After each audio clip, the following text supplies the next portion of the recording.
125 gets you straight to the head of the line. You don't have to be a part of the alliance. You don't have to be part of the group. Wait a minute. And the biggest thing is you don't have to wait. You hop, skip, and jump right in front of everybody. 125 gets you there. You do that 3 times, and you get mashed down to the $75 rate for perpetuity. Yes! Also, there is a band review option. So if you've got a band and you're trying to get your band some exposure, hit me up at Sori@gmail.com, and I'll show you the details about how to pull that off. You can also jump on Patreon, and there is a option on the tiers to be able to get your band reviewed. Yep. Obviously, we can't lie to you, so we can't guarantee a positive review. Get what you get. It's just rubbish. Rubbish. Rubbish. That's British for garbage. My favorite is the community option. $1 at the gate gets you in at Patreon. You get to join an alliance. The alliance joins their points together, and that helps determine what songs that we do. The alliances hang out on Discord. Message me on Patreon to get the link. And they do all kinds of other cool things. They do Minecraft, Dungeons and Dragons. Yeah. It's really a community within the community. Anybody can go in the village. Facebook.com/Sori. There's 160,000+ people on the channel. What's cool about the Discord is that it offers a real opportunity for community connection, friendship, that type of thing. And it's on Discord, so if you're not a Facebook person, it's for you. You start off at $1. Right. Plus you get exclusives. Sori and I are working on a song. So the first 15 seconds of that was on Patreon. Also, at $15 tier and above, when we actually debut the video, they're going to be there live with us. There you are, dear listener. Buy merch.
Of the little Buy our merch indeed.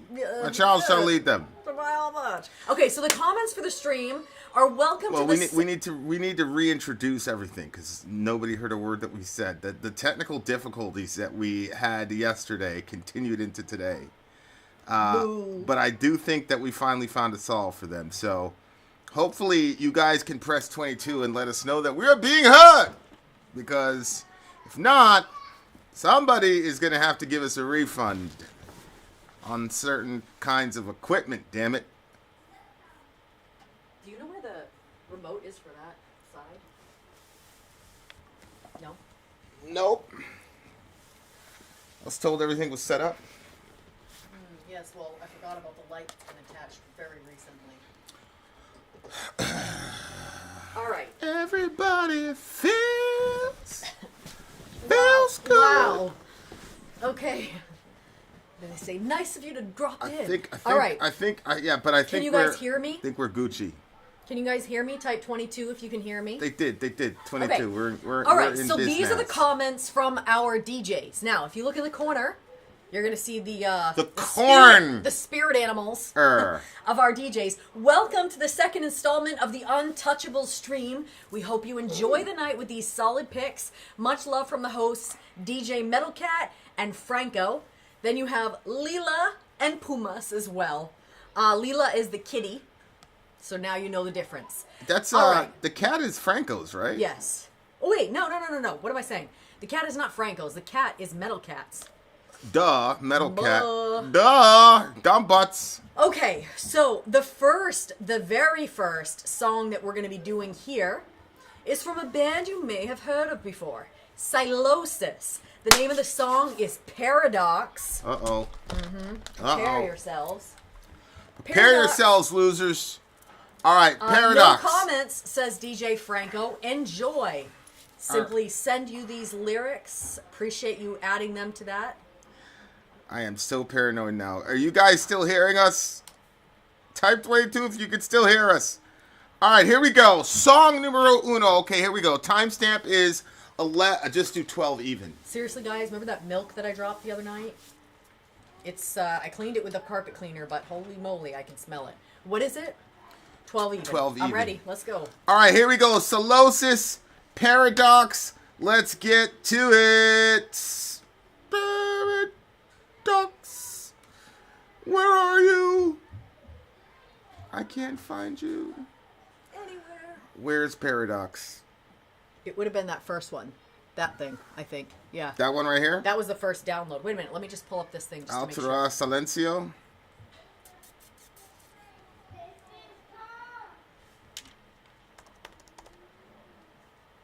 I got it. Oh, no. Paradox is further down the list. All right, guys, here we go. Paradox, Sylosis. Let's do it.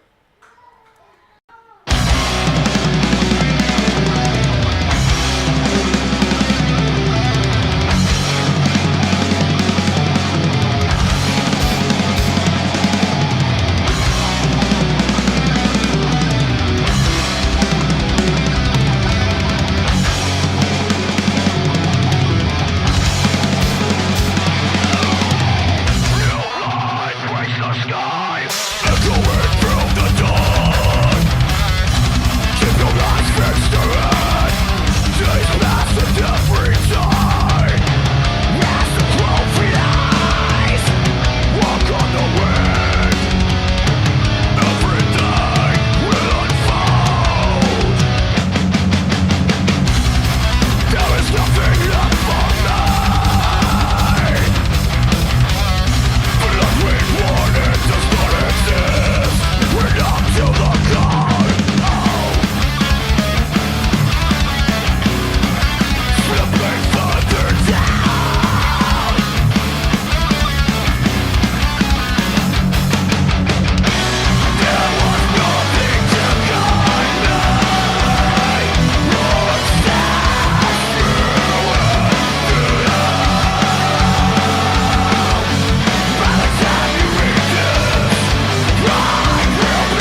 Wow.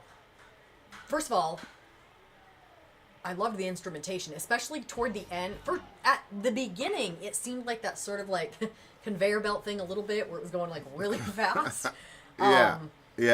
For me, where I feel like it's rushing me ahead. But then, I don't know, I started vibing with it. And then by the end, there was I don't know what it was. I don't know if it was the guitar, but it almost sounded like vocals just going up. Agree. I don't know if it was the vocals or if it was some sort of instrumentation. Like but the that background was track beautiful. at the end? You talking about? Well, right at the tail end. Or when they were going into the choruses? No. Well, I don't know if they were doing it earlier on in the song, but they were definitely doing it at the very end. Right before all the instrumentation sort of like, everything was kind of like dwindling. Right before everything started dwindling. But wow. What did you think about the instrumentation? Oh, I mean, I loved it, especially the middle. They did a basically low-E tremolo type thing, yeah, which I thought was pretty crazy.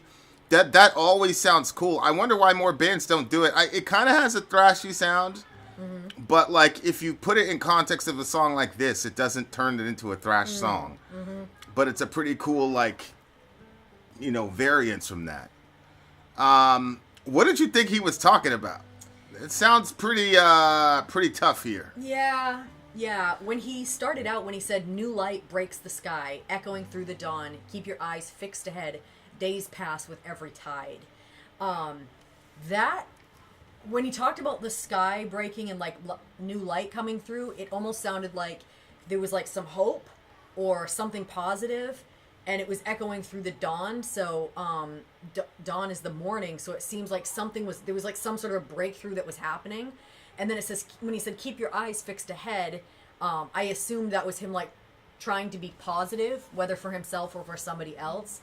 Then he says, "Days pass with every tide." And, you know, like, the tide comes and goes.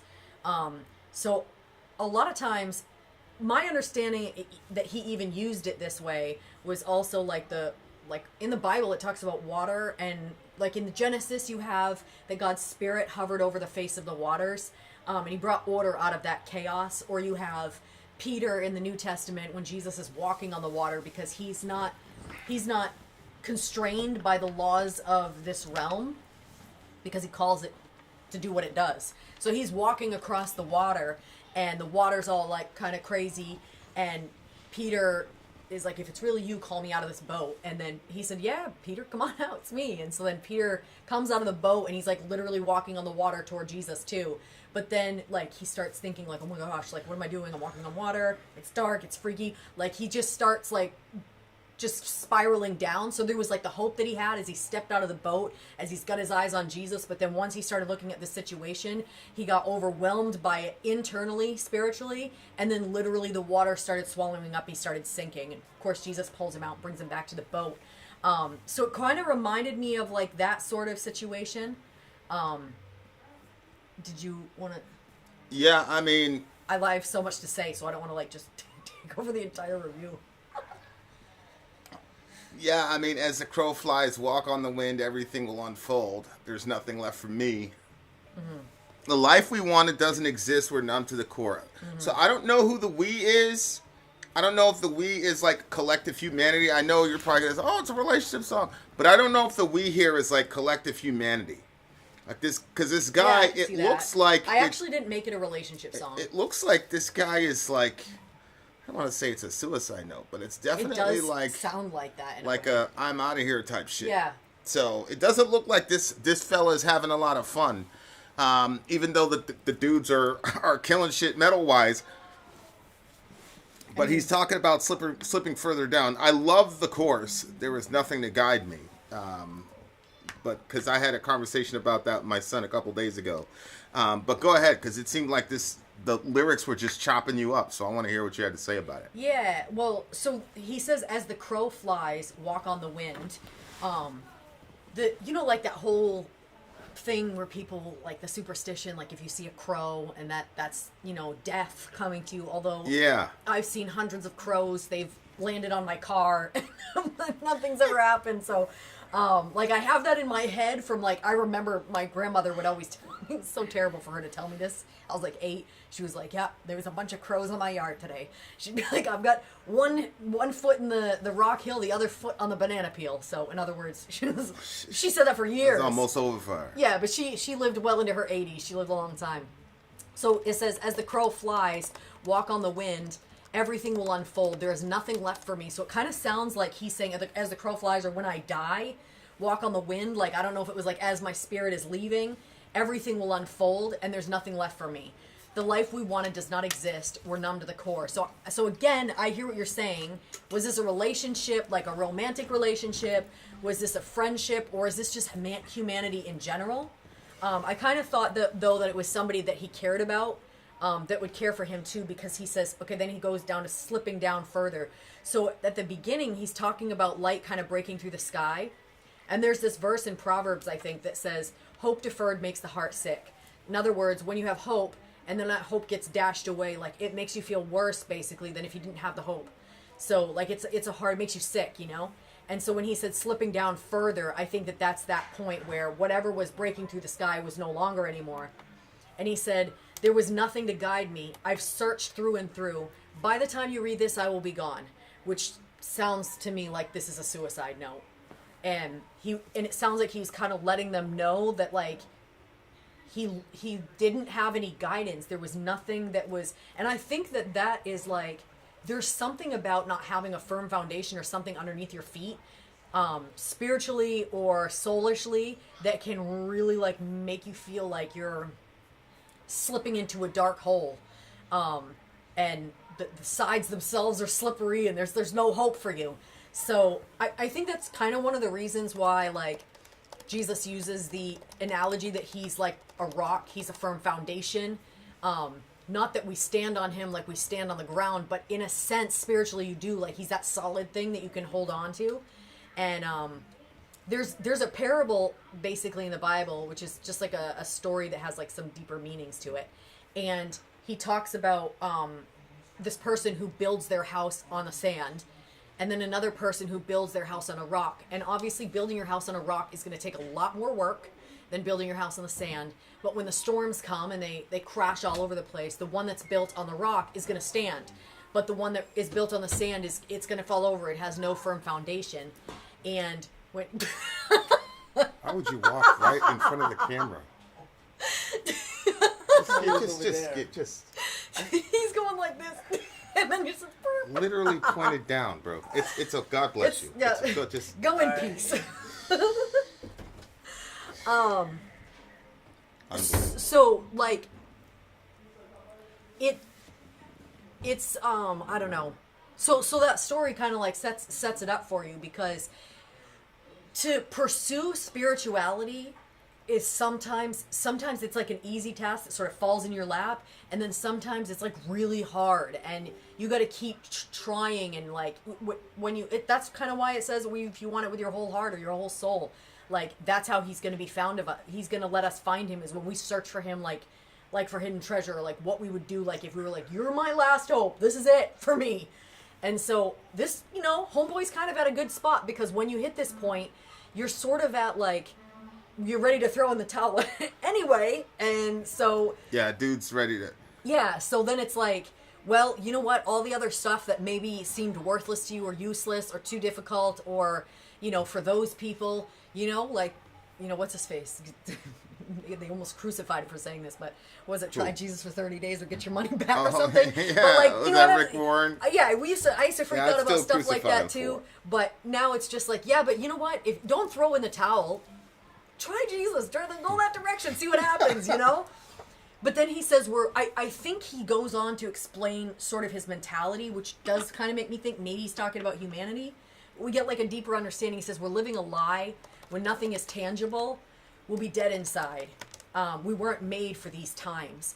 And I think that this is part of the issue with having, like, a physicalist sort of mentality, that everything of value is what we can literally put our hands on, which is sometimes why, you know, if somebody's struggling with mental illness or whatever, people are like, we don't have to look at that, we don't have to think about that. Or if somebody's really sad or whatever, those things can kind of be pushed aside because they're not, like, right in front of you.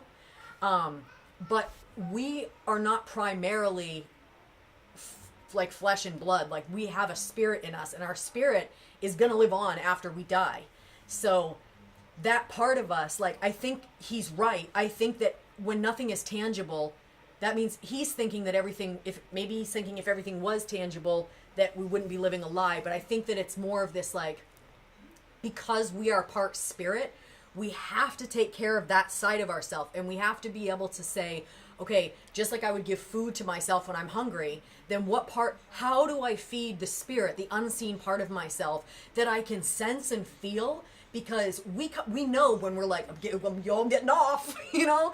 And like, sometimes that's like the spirit saying like, hey, you know, like, do something here. Yeah. And that can have its effects in our mood, the way that we sleep, the way that we engage with other people, our level of agitation or anger or sadness. Like, all of that can be, you know, sometimes you're in a bad mood because your belly hurts, but sometimes the reason your belly hurts is because there's something unresolved inside of you. Maybe you're sick because of your secrets. Who knows?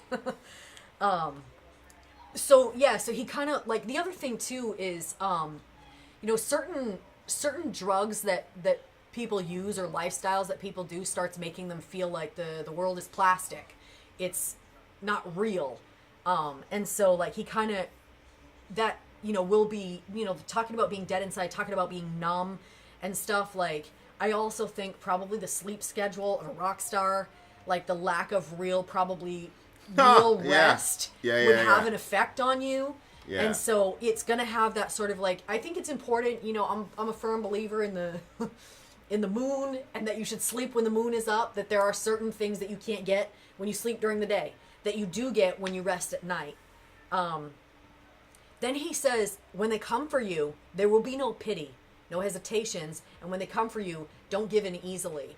And I don't know, like, what I thought of, there was this, I've told you guys before, but it was the one band that we were, you know, kind of able to listen to at some point. We couldn't listen to all of his songs because some of them had too much 90s dancing in it, but his name was Carmen. And he had this, yeah, shout out to Carmen. I believe he's with the Lord now. But anyway, he had this one song, it was called The Witch's Invitation, and I freaking loved it. I memorized the entire thing when I was a teenager. I just loved it. And it came from a real story of, like, this, like, witch that had invited a Christian to his house, and he, like... it's a female witch or a male witch? It's a male, so I guess it'd be a warlock. But they called it a witch's invitation. But yeah, it'd be a warlock, I guess. I mean, I don't know. I'm not an expert in that. Neither am I. I thought witches were female, but I don't know. So he invites him over, and like, when he goes in, like, they had pentagrams. It was dark, and it seemed like sort of typical of, like, the type of scene that you would imagine if you were to go to a witch's house and you were a Christian.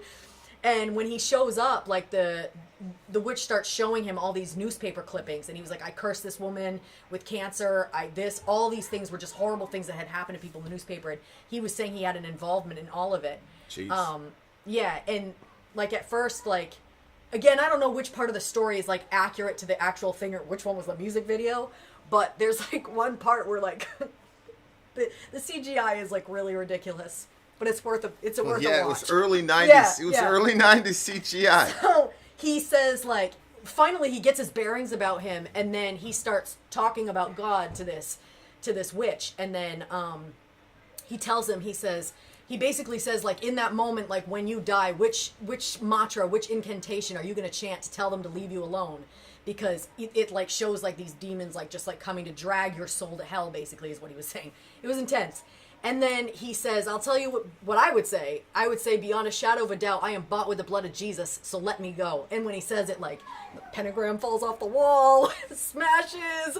It was very empowering when I was a teenager. I very much liked it. But that scene reminded me of it when he says, when they come for you, there will be no pity, no hesitations. When they come for you, don't give in easily.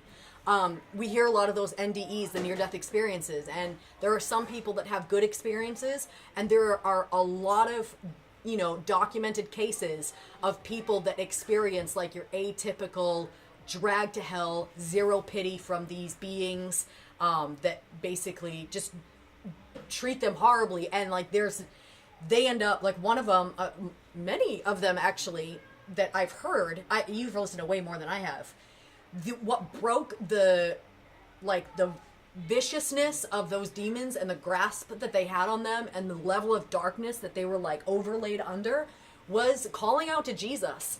And then a light came from way up out of nowhere and just pulled them out. It was fascinating because in a lot of the NDEs, you know, it's kind of one of those things like, if you're a Buddhist, people think they see Buddha.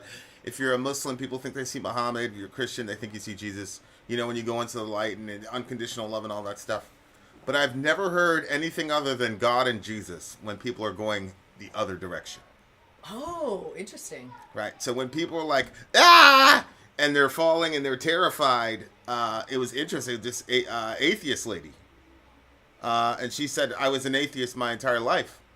And something happened, a routine surgery, and then like she blacked out, and then she said she just felt this like descending feeling, and she heard, you know, terrified screams, whatever. She said it was getting hotter and hotter, and she's confused because she's out of her body. So it's like, how am I, you know, she couldn't see any flames, whatever. And then she just said, I instinctively said, God help me. Mm-hmm. And immediately she was back in her body. And like, it was a crazy thing to like listen to this lady, because she was talking about, as she was descending, it was like, you chose not to believe in God. It was a lot of judgment, a lot of this, which, you know, is a lot of people's sort of conception of God and how judgment works. And in reality, when God showed up, it was just like, I'm here. You made a mistake. You're forgiven. But the voice that was saying, like, you did this, you chose not to believe in God, wasn't God. It was the bad guys. It was the bad guys that were doing the condemning and saying, it's over for you. Mm-hmm. Which is crazy, because a lot of people believe that that's how God is. And I'm like, yo, like, people are being influenced by demons, like, already. Mm-hmm. You know what I'm saying? It was really fascinating to watch. Like, all the I've listened to, I'll say 70 NDEs. Near-death experiences. And the bad ones, when they interact with beings, they're very condemnatory. It's very much, hey, you lived your life, you wasted it, you did this, you did that. And it's crazy, because it's the thing that people get from religious people, which is kind of terrifying if you think about it. Like, if you really sit and think about it, like, wow. In the afterlife, the only people doing this thing are demons. But, like, constantly, when I'm seeing people interact with God, even people that, like, the last thing they did was a very bad act, God would say, well, you made a mistake. And the person would ask for forgiveness. But before they asked for forgiveness, God would forgive them. So before they would articulate, forgive me, God would forgive them when they were doing their life review. And, I thought that was very fascinating, like thinking that through. So yeah, when it was saying like, there's no mercy for you, there'll be no pity and all this, it's like, that's true. Depending on what you want to latch your horse to. So yeah, I mean, that's one of the things I was thinking about. Love the metal, love the song. To me, this song, I got to give it at least a 9.5. Very hard opening. Franco knows that I'm a caveman, and I love this shit. So it was like caveman metal. And that's what I'm on. I do want to say the last bit of that song, because it was crazy. So after he says, "Don't give it easy," he says, "When this world crumbles, you will endure the everlasting emptiness alone." So it's like going on forever, and you're going to be completely alone. And that. If you spend any amount of time thinking about the concept of alone forever, like, yeah, it's really, really sort of, it's a very terrifying thought. I had a sort of dream or something where it was sort of like, you know, like the Matrix when they wake up inside of that pod, but then the pod spits them out. So they're out of it before they realize it. Like, I woke up in this like small pod casket-y sort of thing. This is your dream? Yeah. And when I woke up, I was like, oh my gosh, there is nothing here. Like, I'm literally, I cannot move. I can't go anywhere. The only thing that I had was my thoughts. And I was like, it was completely black. And I was like, how long have I been here? How long will I be here? And then, like, just the idea of that, like, the idea of this eternal entrapment that there was no escape of. And then, like, in my dream or whatever it was, I was like, oh, my Jesus. So I, like, it was crazy to experience it outside of the thoughts of Jesus. And then, can you just quote that verse? Remember the one, the guy at the end of his life, he said, Who, Jacob? yes. To the angel who's guided me my whole life long? Yes. Yeah. Yeah. Bless these boys. That he Bless doesn't these bless boys. these boys. Yeah. Yeah. Yeah. But he said to the angel that's guided me my whole life long. And, like, that's one of the things, like, a lot of times people that think that they've been on their own the entire time, Yep. they'll come to a crossover point in their spiritual journey where it's almost like you throw down everything else. You're like, I don't care about my pride. I don't care about my neighbors. I don't care about my family. I don't care about my feelings on this matter. Like, I have literally, I need to know if this is true. And then when you go full strength ahead, you know, like God does things, you know, and we pray for you guys too. But anyway, like that idea, and I don't know where I was going to go with it. I have the strangest headache right now. Like one right here in the side of my head and over here in my jaw. I don't even know what's going on. By your creatine. I'm sure Your that's what body's it is. probably reacted to the creatine. Anyway. Well, Amy, what form does Jesus have up there where he exists forever? Now I think about it, where is his eternal abode? So where is he now that I've been listening to all my physicist friends, probably the wrong question, because where has to do with the physical platform that we're on right here. If you take like simulation hypothesis, for example, right? Like we're in a simulation, and in the simulation we have shapes, colors, distance, weight, mass, all that type of thing. But let's say the person or the being outside of the simulation would not be subject to all the rules of the simulation. So in where we are right now, there is a where. Where are you? You're in Florida. You're this. There's distance.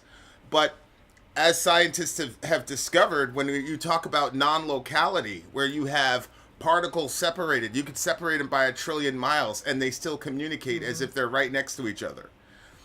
Which indicates that local realism, or the idea that you and I are literally 2,000 miles away from each other, that's true in our perception, but that's not true in reality. And so Jesus is outside of the matrix. He entered into the simulation, did what he needed to do in a very real way, because the things that are happening here are real, because the physical world is a place where we get to live out our intentions. So what happened to Jesus was real. After he accomplished that, he then exited the simulation to live in an existence that doesn't include space-time. Now, the fascinating thing about that is, as I'm saying that, and the name of the song is Paradox, Scripture makes it clear that Jesus is 100% man, 100% God. So he is in a human form, and he will be that way forever, because he loves identifying with humanity that much. And so he is currently in his human form, and he will stay that way outside of the sin, is the best way I could try to answer that question without being a heretic and getting burned at the stake. All right, guys. Dwayne Chamberlain in the house. Okay. All right, so I'm going to give that one a 9.7. I actually really like that one. Obviously, breaking down the lyrics is interesting, too. It's, I think, fitting for our channel, also. Like, I think a lot of us have felt, you know, in similar ways at some points in time. Yeah, I don't think that's disrespectful, Central Scrutinizer. There's a lot of people that feel that way. What would be disrespectful? I gave this a 9.5. We have way more metal on the way for you beautiful people. We also have the warning covering Metallica. A lot of good things on the way. We're going to take a commercial break. We shall be right back. Then out. Sori out. Gone. I'm Vin. I'm sorry. If you would like to get your song reviewed, dear listener, there's the Filthy Capitalist option. As Sori says, 125 gets you straight to the head of the line. You don't have to be a part of the alliance. You don't have to be part of the group. Wait a minute. And the biggest thing is you don't have to wait. You hop, skip, and jump right in front of everybody. 125 gets you there. You do that 3 times, and you get mashed down to the $75 rate for perpetuity. Yes! Also, there is a band review option. So if you've got a band and you're trying to get your band some exposure, hit me up at Sori@gmail.com, and I'll show you the details about how to pull that off. You can also jump on Patreon, and there is a option on the tiers to be able to get your band reviewed. Yep. Obviously, we can't lie to you, so we can't guarantee a positive review. Get what you get. It's just rubbish. Rubbish. Rubbish. That's British for garbage. My favorite is a community option. $1 at the gate gets you in at Patreon. You get to join an alliance. The alliance joins their points together, and that helps determine what songs that we do. The alliances hang out on Discord. Message me on Patreon to get the link. And they do all kinds of other cool things. They do Minecraft, Dungeons and Dragons. Yeah. It's really a community within the community. Anybody can go in the village, facebook.com/Vin and Sori. There's 160,000+ people on the channel. What's cool about the Discord is that it offers a real opportunity for community connection, friendship, that type of thing. And it's on Discord, so if you're not a Facebook person, it's for you. You start off at $1. Right. Plus you get exclusives. Sori and I are working on a song. So the first 15 seconds of that was on Patreon. Also, at $15 tier and above, when we actually debut the video, they're going to be there live with us. There you are, dear listener. Buy our merch. Buy our merch indeed, and a child shall lead them to buy our merch. Yes, dear listener. Yes, dear listener. Yes, dear listener. I'm eating strawberries and Cheez-Its. A delicious combination. Apparently. All right, we are on our DJ stream, and up next is Avenged Sevenfold. The name of the song is Demons. Okay. The comment is, and I'm not sure which DJ this is, Franco, I guess. I think it's still Franco.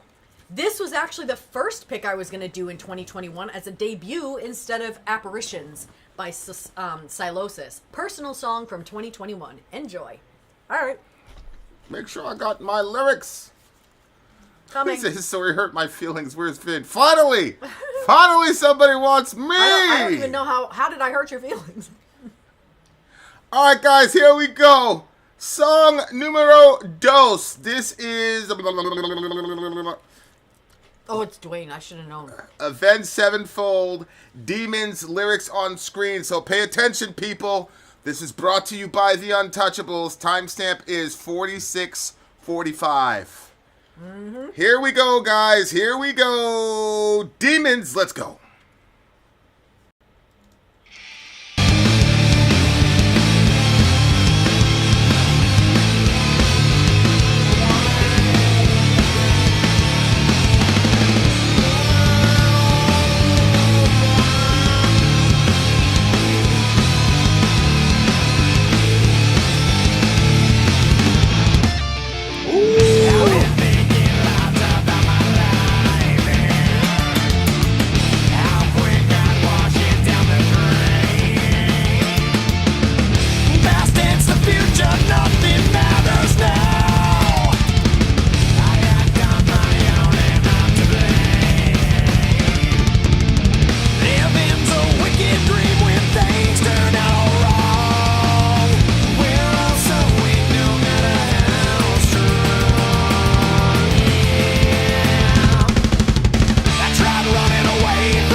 demons, they follow me cause my insanity or because of my insanity?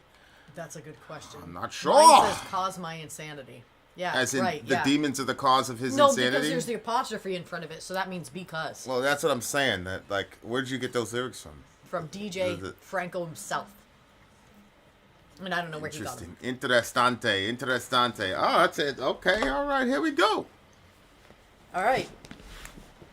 What do you got, babe? Sonically, man, these guys, see, I've been in message boards and shit like that where people, like, mock this band.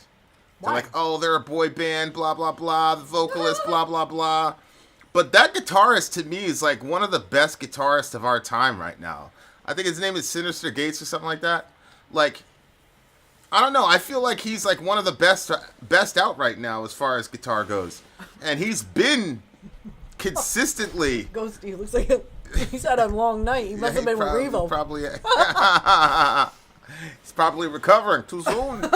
Too soon.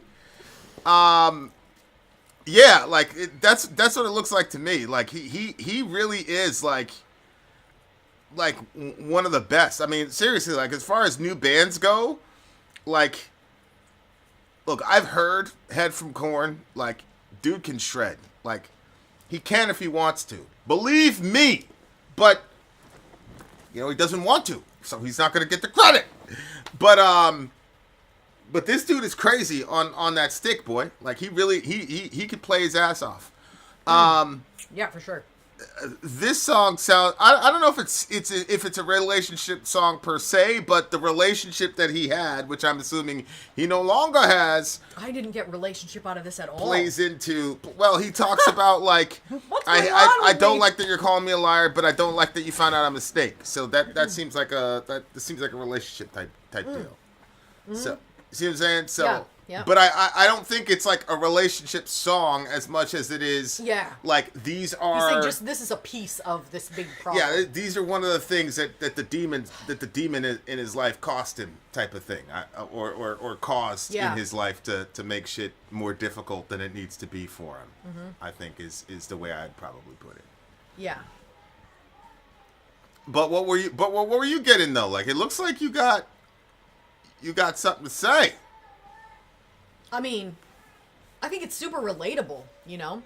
He says, I've been thinking lots about my life and how quick I'd wash it down the drain. Past tense, the future. Nothing matters now. I act on my own and I act on my own and I'm to blame. Living's a wicked dream where there's where things turn out all wrong. We're all so weak no matter how strong. Yay. Yeah. And I thought that line was interesting because people, like, they say this weird verse that doesn't exist where they'll say God will never give you more than you can handle, which is literally the exact opposite. The opposite of what the text actually says. Yeah, because the point is it's in our weakness he is made strong. Like, as in, you understand God's strength when you recognize how weak you are in certain areas. There are some areas where you're really strong, and that's because God has given you more grace, more of himself. Because remember, we're made in the image and likeness of God. So there are some ways where it's just easy for you to do the right thing, where somebody else finds that really difficult. And then there are areas where you suck as a person and other people do really, like, that's so easy for them. But it's supposed to be like that because you're supposed to, if every area was easy, we would say, I am God. Worship me. But because we have Or we'd those, say, I don't need him. Yeah, that too. You know what I'm saying? Yeah, like, yeah. Human beings are pretty delusional beings. But the point of our weakness and the point of our pain and the point of our struggles is intentional because it's meant to push us to that point. Like, how many of us would not stop to eat or drink if we never got hungry or thirsty? Like, I think there's some of us that, you know, like, maybe you have like a, you know, maybe I would. I love food. Yeah, you'd eat regardless. Pass me the ice cream. But, I mean, you know, the point still stands. So we're all so weak no matter how strong we are. And like I said, that's intentional. And it's important for us to realize that no matter how strong anybody is around us, like, they are still weak. And they need a shoulder to lean on. They need a friend. You have something to say? I mean, yeah, I do like that he says I've been thinking about my life. Like introspection is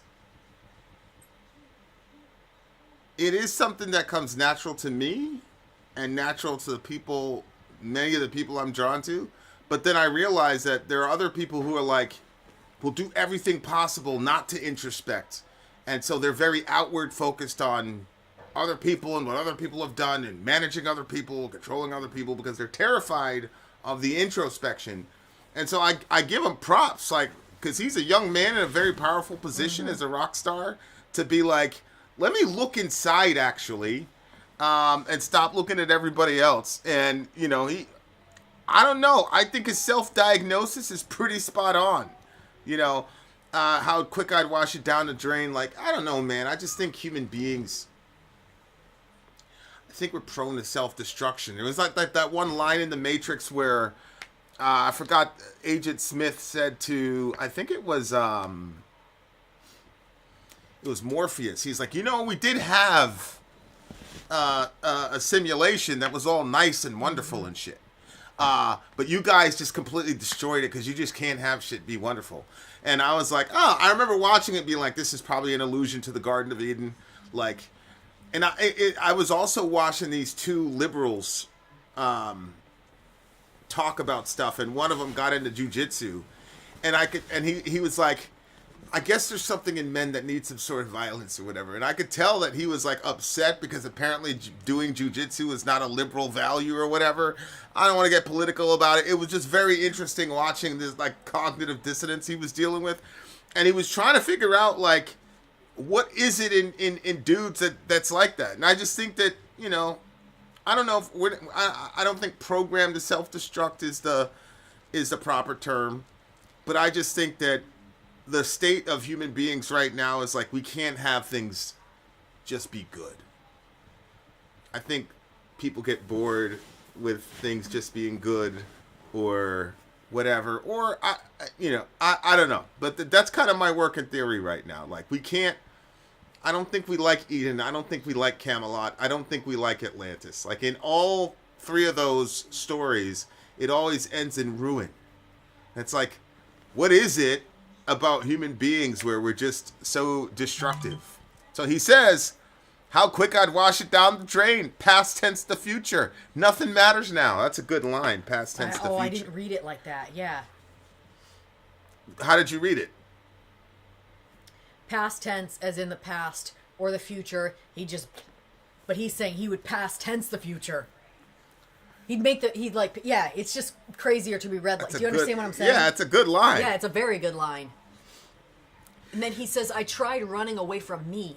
Convince me that I've grown, but I can't. Change so unnaturally. Demons, they follow me. I quit running away from me. Convinced that I have grown, but found out all my reasons for insanity, all a part of me. So he's recognizing himself, you know? Like, he's like... Shout out to the homie, man. Yeah.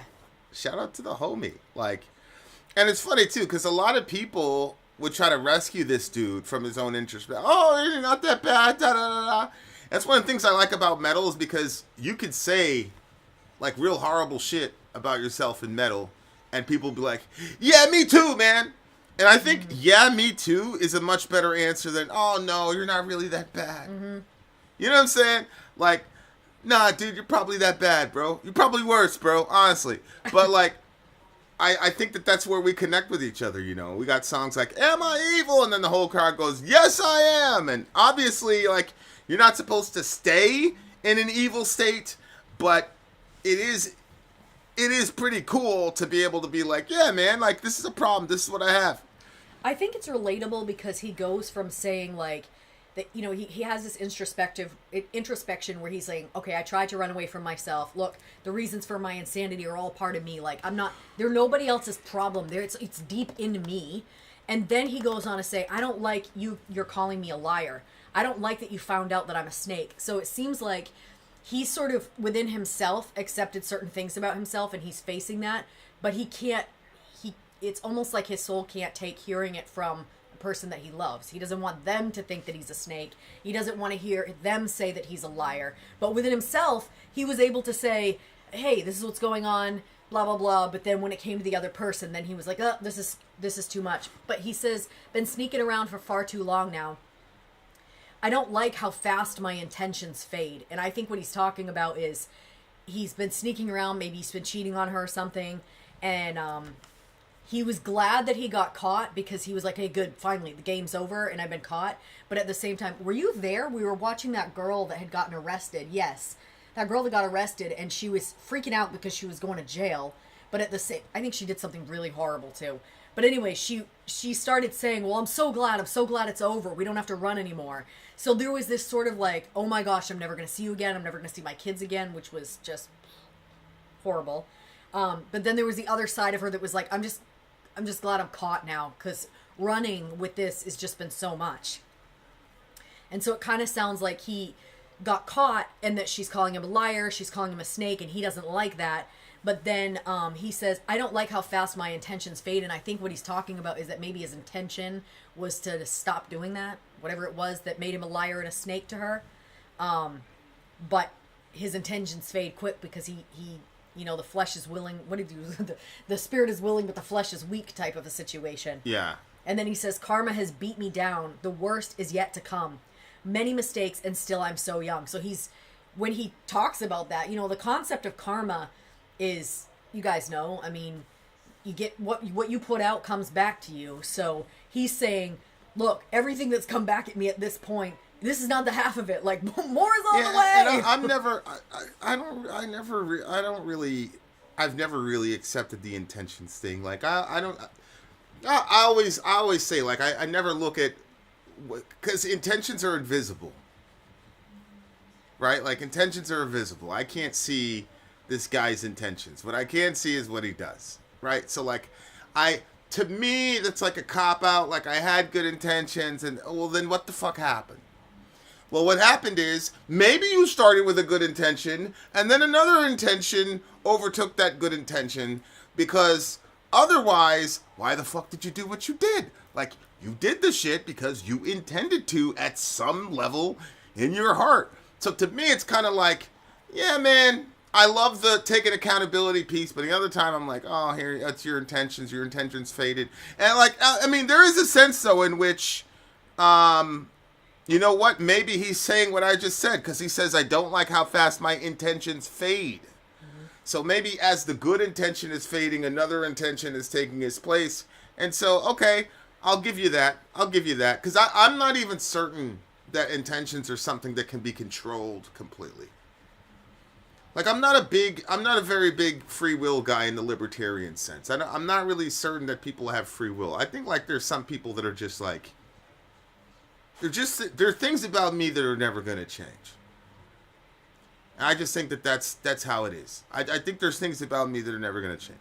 There are things I wish I could change. And I'm not even talking about sinful versus unsinful. I'm not even talking about it. I'm just talking about, like, for example, the entire time we've been together, I've got a special ringtone, I got a special vibration, whatever, so, for Sori. She describes the phone thing as more like a ball and chain thing. If I could throw my cell phone into the water, I would. But when we were first together, like, she loved, like, she was, boom, 2 seconds later she responded. But it's like, but you're with me. I'd rather have you just come talk to me. No, I'm just saying, like, for me, like, I care deeply, but oh man, that, and then I go into my head like, oh, that means that blah blah blah. It's like, I wish I could not be that kind of person, but then at the end of the day, it's like, nah, bro. That's how you are. Like, that shit's gonna hurt your feelings. It's gonna hurt your feelings for the rest of your life. It is what it is. Like, and like, accepting that about myself. Like, that's not gonna change about me, bro. Like, that, you gotta kind of look yourself in the mirror and be like, yo, dude, that shit is always gonna fuck you up. Like, that is what it is. And then it's like, you're able to, you can manage it. You can, like, okay, it's not the end of the world. Like, you can manage it, bro. But I do think, like, people, that's part of growth, is like realizing the things about you.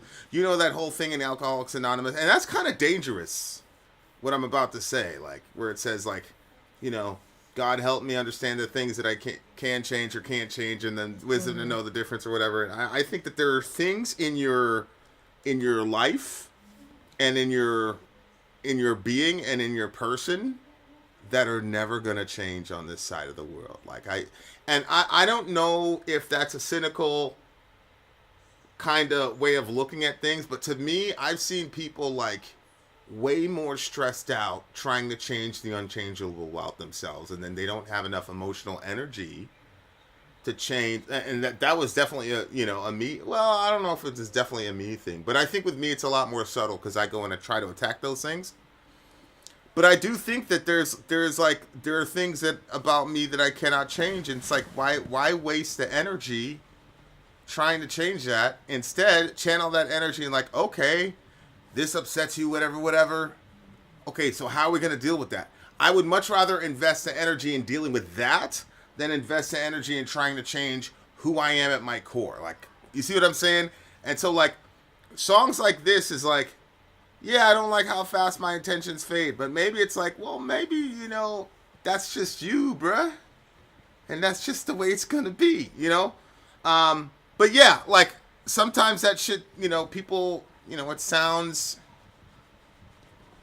cynical and things like that, but to me it's kind of empowering.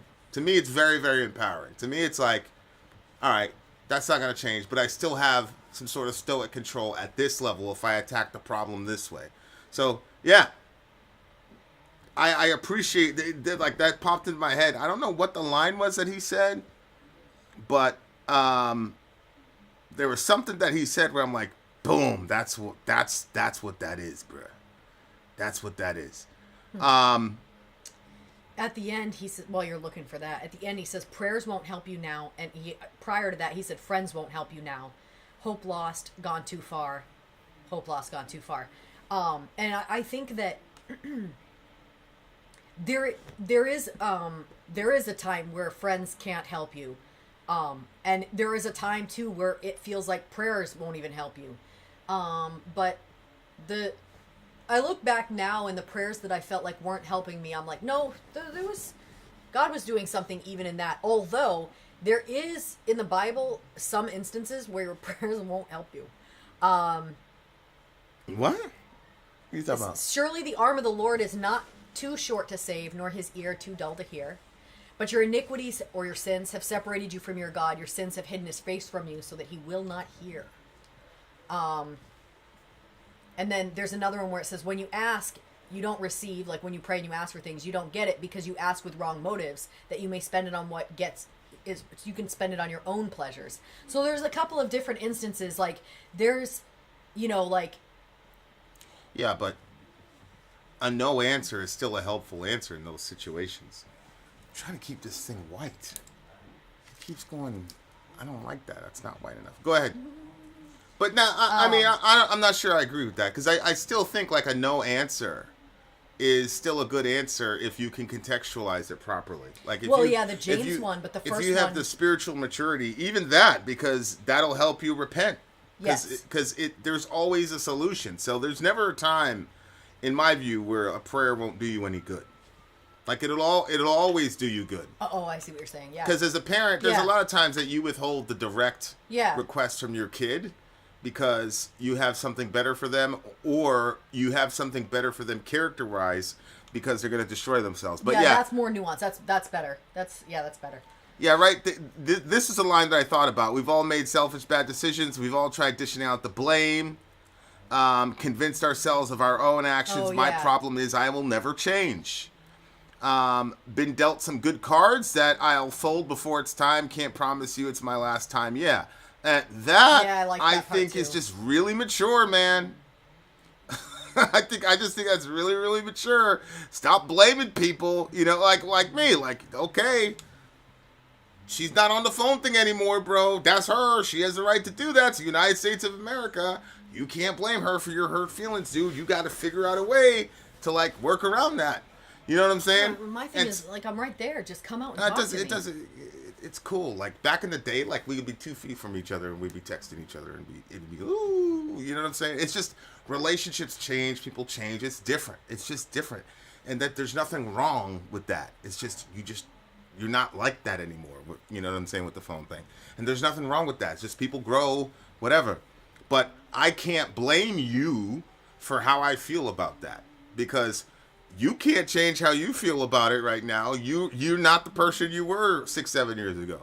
You see what I'm saying? So you haven't done anything wrong. You know what I mean? So it's like, why investing energy and being like, all right, I'm going to turn into the gray man, which, you know, I can do that. I can turn into the gray man, but I don't want to. You know what I'm saying? I want to live. So that's one of the things I'm embarking on, is like how to live with these very, very intense emotions. My brother's anniversary is coming up in 2 days and shit. And like, you know, I'm feeling a lot of things on 10, and I'm like, people shouldn't, you know, why can't, but it's like, yeah, their brother didn't die, bro, yours did. And that's just the truth. You know what I'm saying? Like, it's another day for them folks, unless you tell them, you know what I mean? And so like, I like this song a lot lyrically, because like, if you really focus on it, it is on the one hand very self-helpy, and on the other hand very surrendery. Like, some things that he's just throwing up the white flag about, and other things he's like, this is where I am and I'm growing. And I love that shit. This is a really good. Is this still you, Franco? This is a very, very good pick, bro. I'm gonna give this one a 9.7. 9.7. I think I'm matching a 9.7. Yep, I'm gonna match the 9.7. Holy smoke! Hey, Metalcat in the house. Okay, so the now the Untouchables are complete. You see the scrolling ticker here. It says that this song was brought to you by the Untouchables. I mean, the entire day was brought to you by the Untouchables. There we go. We got DJ Metlcat and DJ Mike. I had a flip phone too, Mike. I loved it, actually. And it was really rugged. I would finish using it and slap it shut, and it never broke. It was awesome. Really? I loved that thing, yeah. All right. It was awesome. All right. What did you score this one? I did a 9.7, same as you. All right. So let's go. Song numero tres. No commercial? No comercial. Okay. Song numero I'm gonna let you tres. read that. Ángeles del Infierno. I think it's Otro Angels of lado. the Flames. Ángeles del Infierno. Otro lado del Silencio. Something about the silence of God, right? Something other than silence, I think, is what it sounds like. Something other than silence? Yeah. All right. Think. Well, that's it. No comments. Enjoy, he says. I'm sending you the lyrics right now. The translated lyrics? I will tell. Yes. The translation. I think the song is in English. They might have just done a different title. I don't know. The other side of silence, director says. Oh, the you caught other the other side of silence. English lyrics on the way, dear listeners. So pay very close attention to the. Actually, I'm going to put the lyric sheet up before the video, actually, so we don't miss anything. Okay, and I will take. Is that it right there? Okay, I close my eyes for a moment. Yep. Okay. And then I'll take the timestamp when you get time. Yeah, sure, Bob. Yeah, sure, Bob. That's a pretty crazy title. I ain't gonna lie to you. The other side of silence. Mm-hmm. Okay, let's do timestamp 1:16:11.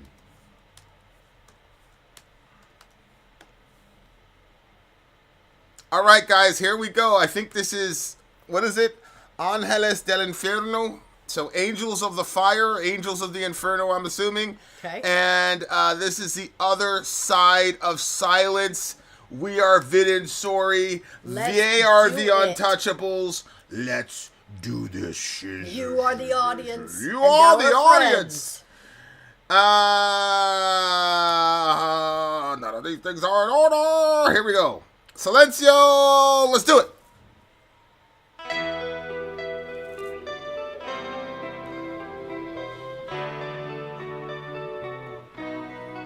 Ballady.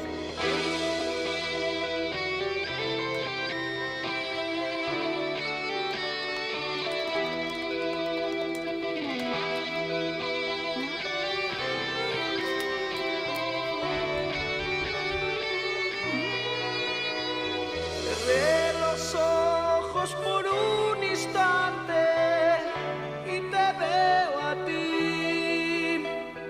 Imágenes que no se han borrado de un pasado feliz.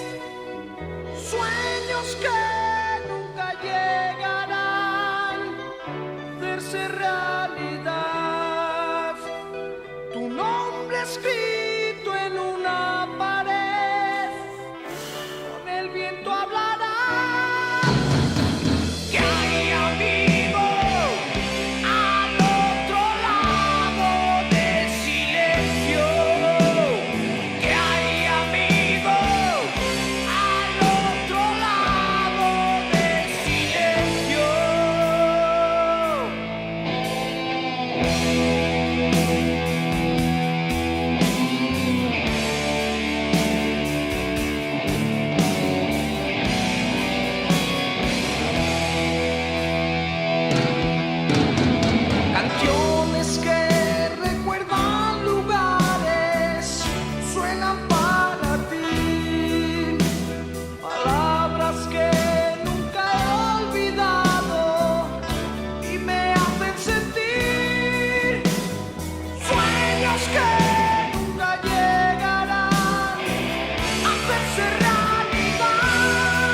That song was tough. Really? That was ballady, man. That was 80s Scorpion. Ballady shish. Shish. Ish. Ush. Yeah. What was going on with you? It seemed like you was really enjoying that joint. I wasn't watching the lyrics. It had like a deep and painful vibe to it. But also like really poetically beautiful in its construction. Again, I don't know what the lyrics are really. But it just felt like, I don't know, I think it felt more respectful to just close my eyes and listen to it, but I don't think it would be disrespectful to not do it. I'm just saying it just had a feel good vibe, like to do that. And like just experience the music just as it was. And because he was singing in another language, you just felt like you could just kind of, I don't know, pick up the pain and the it was sad. I don't know, but it felt deep too. So yeah. What about for you? Well, yeah, I mean, the he talks about your name written on a wall will speak with the wind. That's a tradition. Oh, I forgot about that part. I did see that. Tradition that happens. You put your homie dies. You put his name on the wall. You put a mural up there. Yeah. Or you put his name on a shirt. That's why when it's like when you go to threaten somebody, go, don't get hurt. I put your homie's name on a shirt. Yada yada yada. When he said your name written on a wall, I actually was thinking it was like a soldier, because you know how they list all their names. Oh yeah. Yeah, I mean, that's kind of the same thing, though. Dudes are out there doing whatever they got to do. They're a band from Spain, Director Mike says. Wow. Okay. Yeah, I mean, dreams that'll never come true, your name written on a wall. Yeah, my older brother was talking to me about, like, some of the last conversations he had with my younger brother. And he was going to go to North Carolina and start up this business and shit. Like, he had no intention of, like, dying when he did. And so, like, he had all this, I'm going to do this, I'm going to do this, I'm going to set this up. And it would have been cool, because, you know, he'd be a state above me and shit. And that shit, that's never going to happen, man. That dream ain't going to come true. And there's just shit that you have to, like, when you lose somebody, like, there's people around you, but there's a lot of shit you just have to carry by yourself. People just, you know? And like, I love how he channeled. I was just like in a group and they were talking about like the importance of music and shit. It's like, yeah, like music has been so important to me in my life. And these guys, like, they channeled that shit like straight into that pain, straight into that. And it's true. Like, what's on the other side of silence? Like, you know, again, it's a life after death question. Like, yo, can you still hear? Like, what's going on? Because they can't hear you can't hear from that person anymore. It was crazy. I was, like, going through my pictures and shit. And it was, like, last night at, like, 1 something. I was going through my pictures and shit. And I ran into a picture or a video of my brother that I didn't know that I had, you know. So now I'm, like, going through, like, all the years and shit. Maybe try to build a collage and send it to my older brother, because I know he's going through it too, you know, because it's coming up on the anniversary and shit. But images that have not been erased from a happy past. That's crazy. Yeah. So it's like that, you know, like. I think that's probably why, like, I'm listening to a lot of these things about people with near-death experiences and shit, you know, because ever since I was a little kid, when I heard that somebody around us died, and I'm fucking cursed. I've been around a lot of dead people, man, apparently, and I got really obsessed about it. Like, what was the last thing they were thinking about? What did they see? What did they hear? That type of shit, and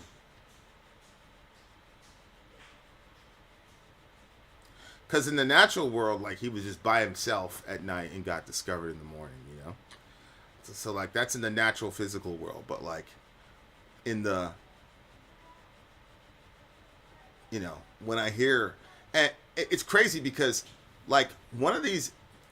The author of the book that I'm listening to, like, this dude is a published peer review. He's not a Christian. He's still not on the team after the hundreds of interviews he's had with people that have, you know, died, come back, whatever. And like, they ran this experiment. He's a psychiatrist, and they ran this experiment where these people at this hospital thought that they could read minds. And so, like, he came up with this experiment to prove or to falsify whether or not they could read minds. And of course, he's like, these people are crazy, but let's do it. So he does this experiment, and sure enough, like, all of them to a man and woman failed the experiment. He's like, you guys can't read minds, sorry.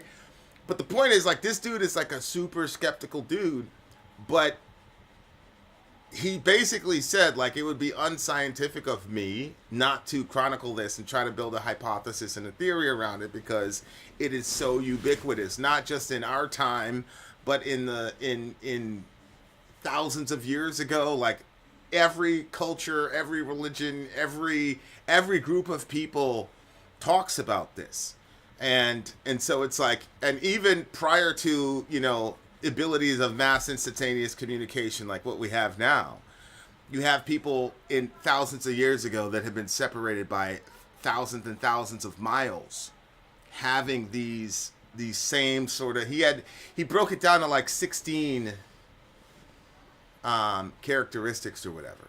And so, like, I think I'm just listening to a lot of that shit to try to, you know, it offsets just the, yeah, like, I struggled, like, the entire year with the fact that he was on the ground there for, like, the entire night, and then up, because, like, if I'd have, you know, I'd have been there, at least, like, if I couldn't have saved him, like, I'd have been able to, you know, be with him until the, you know, ambulance or whatever. But, it's crazy to me, like, yo, he was, like, discovered by a stranger, like, that's how, like, disconnected, you know, that was a fucking hard pill to swallow, man. That was like a really, and I just felt like my mom being like, yo, like, what a fucking, how could you let your brother get this, you know what I mean? Which I know is untrue. Like, my mom, like, where she's at now, like, that's not the vibe. But, you know, I was carrying that shit. But there's stuff that, like, that's, you know, only you can carry. Like, people, like I said, their brother didn't die. You know what I'm saying? And, like, I love the fact that this guy channeled all this pain into the music, because it's like, if you sit there with that, and then the world goes on and everybody's life goes on like normal as if nothing happened, like, you get, what's wrong with, you know, I used to go crazy on that shit, like, especially if it was like a mass shooting incident or whatever. And, like, people like, yeah, man, that's terrible. And then everybody would just go on with life. I used to resent the fuck out of everybody. And it's like, no, dude. Like, their kids didn't die. They got kids. That's just life. That's really it. They got kids, man. And their kids are alive. They're focused on that. But you, for whatever reason, you know, you got a tortured soul or whatever. Or maybe it's because I've had so many people die around me. Like, I know what those parents are feeling. I don't know what those parents are feeling. But, like, I've had so many people die around me. Like, it's, and there's a lot of people that died around me I don't talk about. You know what I'm saying? And so it's like, how do you channel that pain into something productive instead of being resentful? And I love that, like, he turned that into, you know, he turned it into a song. And that silence is a killer, man. Like, I still to this day message my brother. You know? And obviously you can't hear anything on Facebook Messenger anyway, but it's still a silent type of thing. But, and I don't know when I'm going to let that go. You see what I'm saying? So, I really enjoy, it's not a song you enjoy per se, but it is a song. It is a song that, like, is going to be big for me. Mm-hmm. Yeah, especially in the days to come. I appreciate you, Mr. Franco, for that. I think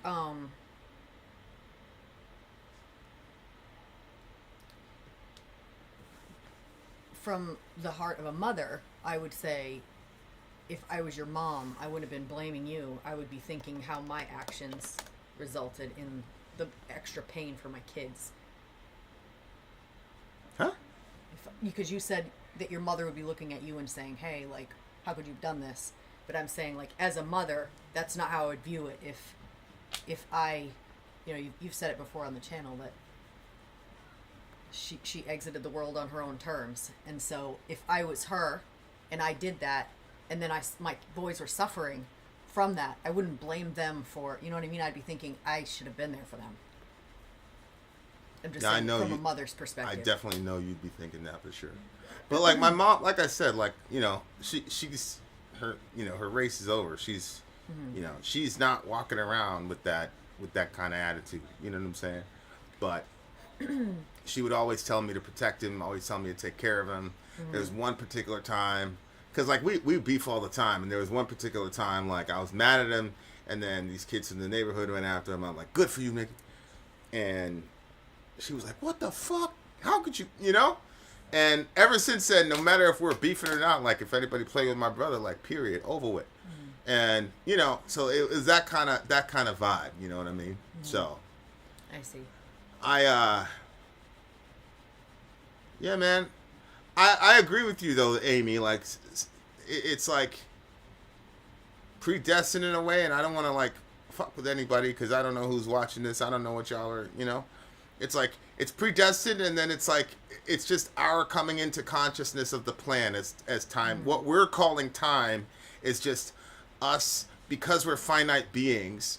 We only get to we can only experience the plan in clips.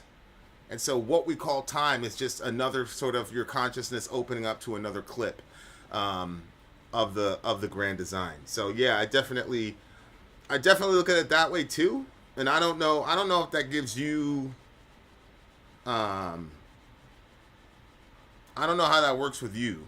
You know what I'm saying? As far as like, because you said you obsessed with those confessions too, and most had it's not your time vibe. Yeah. But yeah, man, really good song. Yeah, I think if okay, I'm gonna give this one a 9.9. I really liked this song. Yeah, it's a silent count for me. Rest in peace to my brother. Shout out to the big homie Stanley Lopez. Good to see you, baby. You probably would have been able to know exactly what all the lyrics meant in this song, considering that you are. I'm assuming, Mr. Lopez. I'm assuming that you are a Spanish brother. Fate or coincidence? Tough call. I find things to be non-coincidental. Yeah, man. Interesting. Who said that? Well, AT, big homie. I knew it was. And then Dwayne says fate or coincidence, tough call. Yeah, I know. And then all the what they say in the Matrix, it's not whether or not you have a choice, but why you chose what you chose. I think is what the Oracle said to Neo. And that's probably true. Honestly, it helped me with the loads of guilt I've been carrying. Yeah, and it's the interesting thing is with these NDEs, people talk about having senses that they never had before or whatever. And like I cannot explain like the I was supposed to protect you feeling I have with my brother, and it's not guilt. I don't know what it is. But it's like, damn. You know? So, but yeah, I'm glad. Nah, I'm white. Stanley. Yeah, man, it's a silent count for me. R.I.P. to my little brother. We got more songs on the way. You really did fix Ghosty. We got more songs on the way. DJ Metlcat and Mike Franco are the untouchables, dear listener. You guys, it would not be a Mike Franco stream without the warning. Up next is Atlas Rise. It's a Metallica cover, so I actually am super anxious to hear this one. Yeah, I think we covered Atlas Rise like 5 years ago. Yeah. But like, pull the lyrics up again. Like, well, he didn't attach the lyrics probably because... Oh, you just want... Okay, so you just want us to see how they did with the cover. I get it. I get it. But I can't wait to hear how they're gonna do it. These girls are incredible. Yeah, AT, I knew you would, because, you know, like I said, your story is your story to tell, but I appreciate you inviting me into it. I knew you would, you know. It's like, we got the trifecta suffering in the room right now. But, I don't know when I think your 1 year anniversary is coming up too, so send me a text, man. Just want to check on you, make sure you're good, you know what I'm saying? With a little help from my friends, we'll all get through it, inshallah. All right, here we go, guys. On a lighter note, there is this band of girls called The Warning, and there's some of the baddest girls in rock music right now. They're about to do a, actually, that's how they got big. They did a cover, I think, of Enter Sandman. And when they did that cover, like, they blew up. Like, look at these girls doing Enter Sandman. And that's, like, how we all got introduced to The Warning. So it's kind of a full circle thing. Okay, give me that timestamp. Atlas Rise is one of the best songs from the Metallica album. Looking forward to this. This July. Okay. I'm gonna write that down and check up on you. Here we go. Okay, timestamp for the big homie Ben. This is 137. You know what? Let's just do 138 straight. 1 hour and 38. Atlas Rise, Metallica cover by the band The Warning. The Warning. Let's go. Let's check it out. And here we go.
Let's see it.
warning. Whoa. Woo. They did a really good job on it. Really, yeah. I wish they would have had those vocals up a little higher. Yeah, turn the vocals up. This is the three piece is legit, but when they were doing that harmony, they were just taking the vocal line and transposing it to guitar. I remember Kurt and James, they both harmonized that together. That would have been sweet to hear with a second guitar. Holy smokes. I did not know how... that's another song I'm going to have to take back. We're going to put it in my thingamajiggy. Holy smokes, many being man. added to the list. First of all, that's an incredible cover. She rocked that. She really did that. Oh, yeah, she did. Yeah, shout out to Kirk staying in that pentatonic, baby. Shout out to Kirk. That's something that you got to learn as a, you know. That's what I was like doing. I was like, I'm gonna go all over the place. It's like, okay, yeah, you can go all over the place and play a trillion notes, like, but what is better for the song? That's the thing, and that's one of the reasons why, like, I write a lot of music, but I still haven't figured out the solo game, because it's like, I want to play fast as hell. I want to do sweeps and shit. It's like, yeah, but that doesn't really.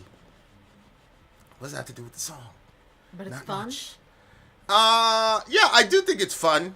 Like, sometimes I look at it and I'm like, oh, okay, that is kind of fun, like, because, you know, to play fast or whatever.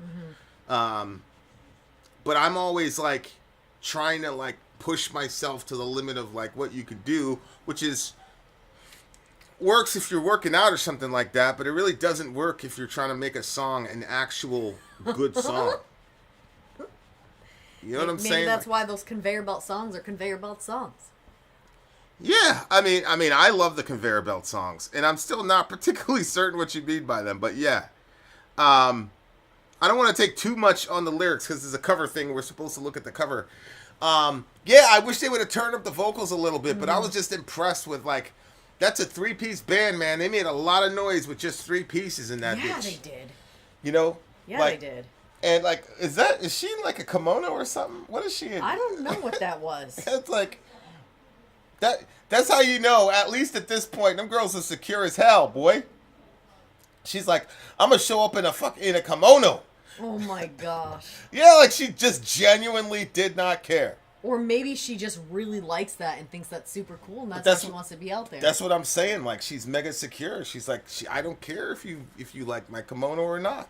I'm gonna play in my kimono or whatever the fuck. That's what I'm saying. Yeah, but like, you could say the same thing of this one, that she was mega secure for wearing that. It's just that you happen to think that looks great, so that's why you wouldn't say that. No, I don't think it looks great. I think it looks like that's somebody I would just see on the street. But this, like, I'm like, that's some different shit to do, bruh. Good for her. Speaking of which, when you reviewed that song with Brian, and you were like, "But dude, what are you wearing?" He was just wearing a black winter jacket. With Brian. Head. From Amy's song. Yeah, but like, why are you wearing when they first did it, the way that the lighting was, it did look like, what is he wearing? The way that those little pieces was coming out by his neck. So anyway, maybe this is just something very, maybe it's a dress.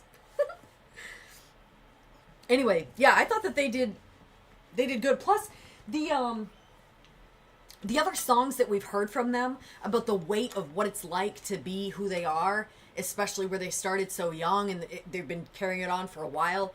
I think that even the Atlas Rise thing is fitting. You know what I mean? Like the weight that probably their fans put on them. You know, no offense, but their parents, whoever's their manager, like, I think that each other, you know, like, I think that there's probably just a lot of pressure Definitely. that they all feel, and Definitely.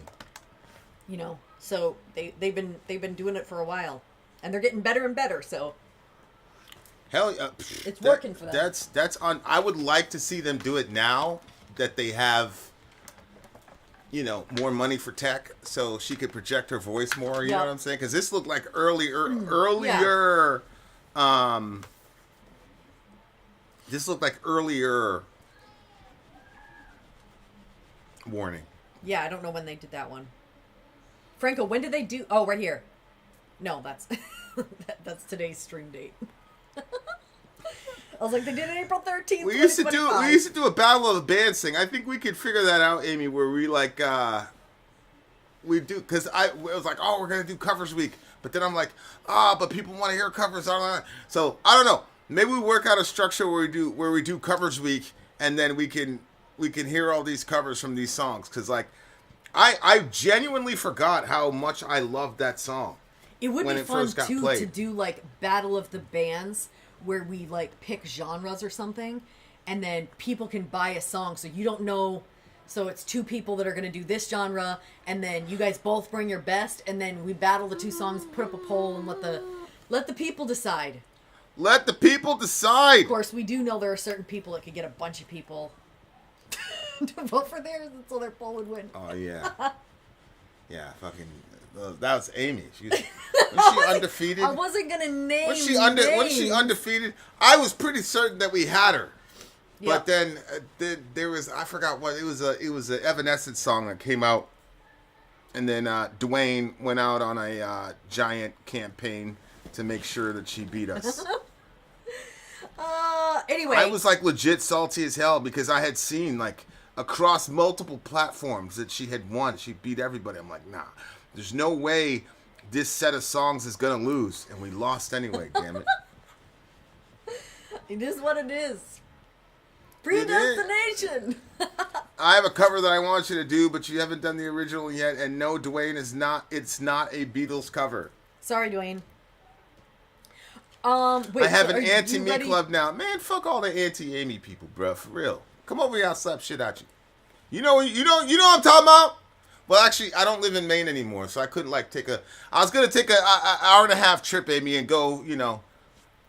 Hour and a half. But yeah, it'd take more than an hour and a half. Well, now it would take an hour and a half. And if the nonsense would have happened while I was in Maine, I'd have just taken an hour and a half trip. You see what I'm saying? You get me. All right. How do I rate this as a cover? I like the Warning because they're freaking awesome, and I think they're dominating the whole world right now. But I gotta say, I wish there was a second guitar for that harmony section, and the vocals were a little bit, and again, they were 16 years old or 15 or whatever. I gotta give them grace. I gotta give them a solid 8.9 for the cover. I love the solo though. 8.9 for the cover. What'd you give it? 9.1. 9.1. Okay. 9.1. Okay, you guys, coming up next, are we doing a commercial or no? No, we'll just timestamp it for Benji. Okay, so Carla... Ben's going to come after us. Ben's going to come after us. I do, I know. Rage.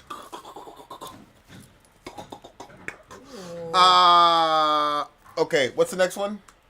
Well, give me the timestamp. I'm going to send you the lyrics right now so we don't keep breaking it up with saying weird things in the middle of our reviews. Like, what's the timestamp? I'm like, I won't have to cut that out. Okay, as soon as you get those lyrics up there, then give me the timestamp and then I'll introduce it. Sound good? Okay, it's 1:53:10. 1:53:10. Okay, up next on our Untouchable stream with DJ Franco. And DJ Metlcat. And DJ Metlcat. We have Carla Morrison. What is this? Disfruto? Is the name of the song? Disfruto? Looks like it. Disfruto. The comments are cherish your soulmates, villagers. With 2 hearts. Bing, bing. All right, let's check it out. Where is it? There it is. Disfruto. Lyrics, Spanish and English. Oh, good. So it's got the Espanol and then it's got the English. Man, you coming correct this time, Franco. You coming correct this time, Mr. DJ Franco. All right, guys, here we go. Carla Morrison, Disfruto. Let's do it.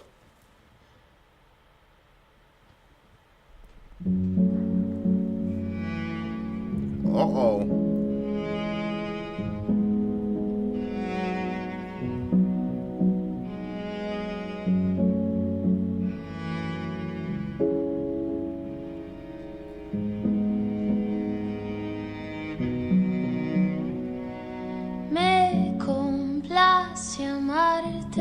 Disfruto acariciarte y ponerte a dormir.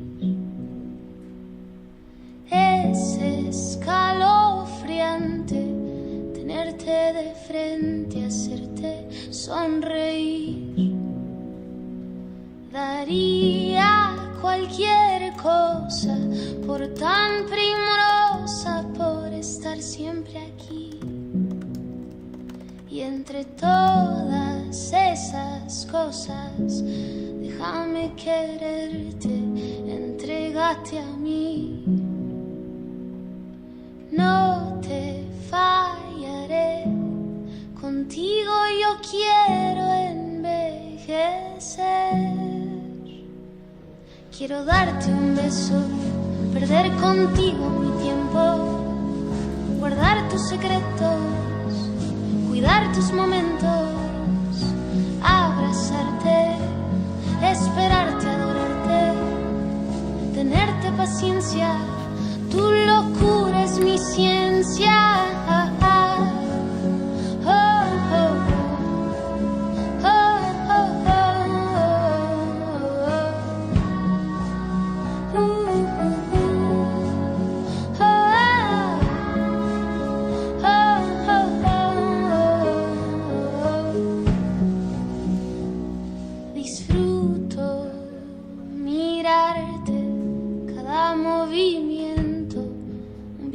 Que tengo un gusto valorarte, nunca olvidarte, entregarte mis tiempos. No te fallaré, contigo yo quiero envejecer. Quiero darte un beso, perder contigo mi tiempo, guardar tus secretos, cuidar tus momentos, abrazarte, esperarte, adorarte, tenerte paciencia. Tu locura es mi ciencia. Quiero darte un beso, perder contigo mi tiempo, guardar tus secretos, cuidar tus momentos, abrazarte, esperarte, adorarte, tenerte paciencia. Tu locura es mi ciencia.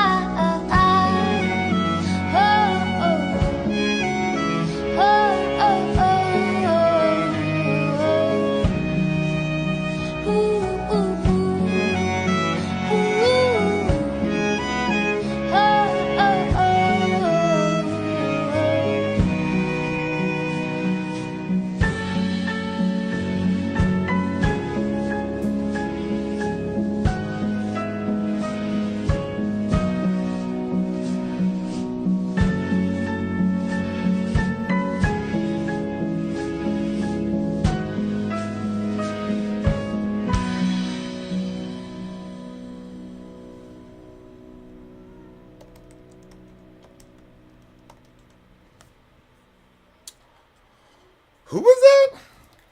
Never heard of this lady before. Carla Morrison. Wow. I love that. Yeah, you seemed like you was really vibing on it. What's going on with you? I mean, it's got a sort of sadness to it, which... Really?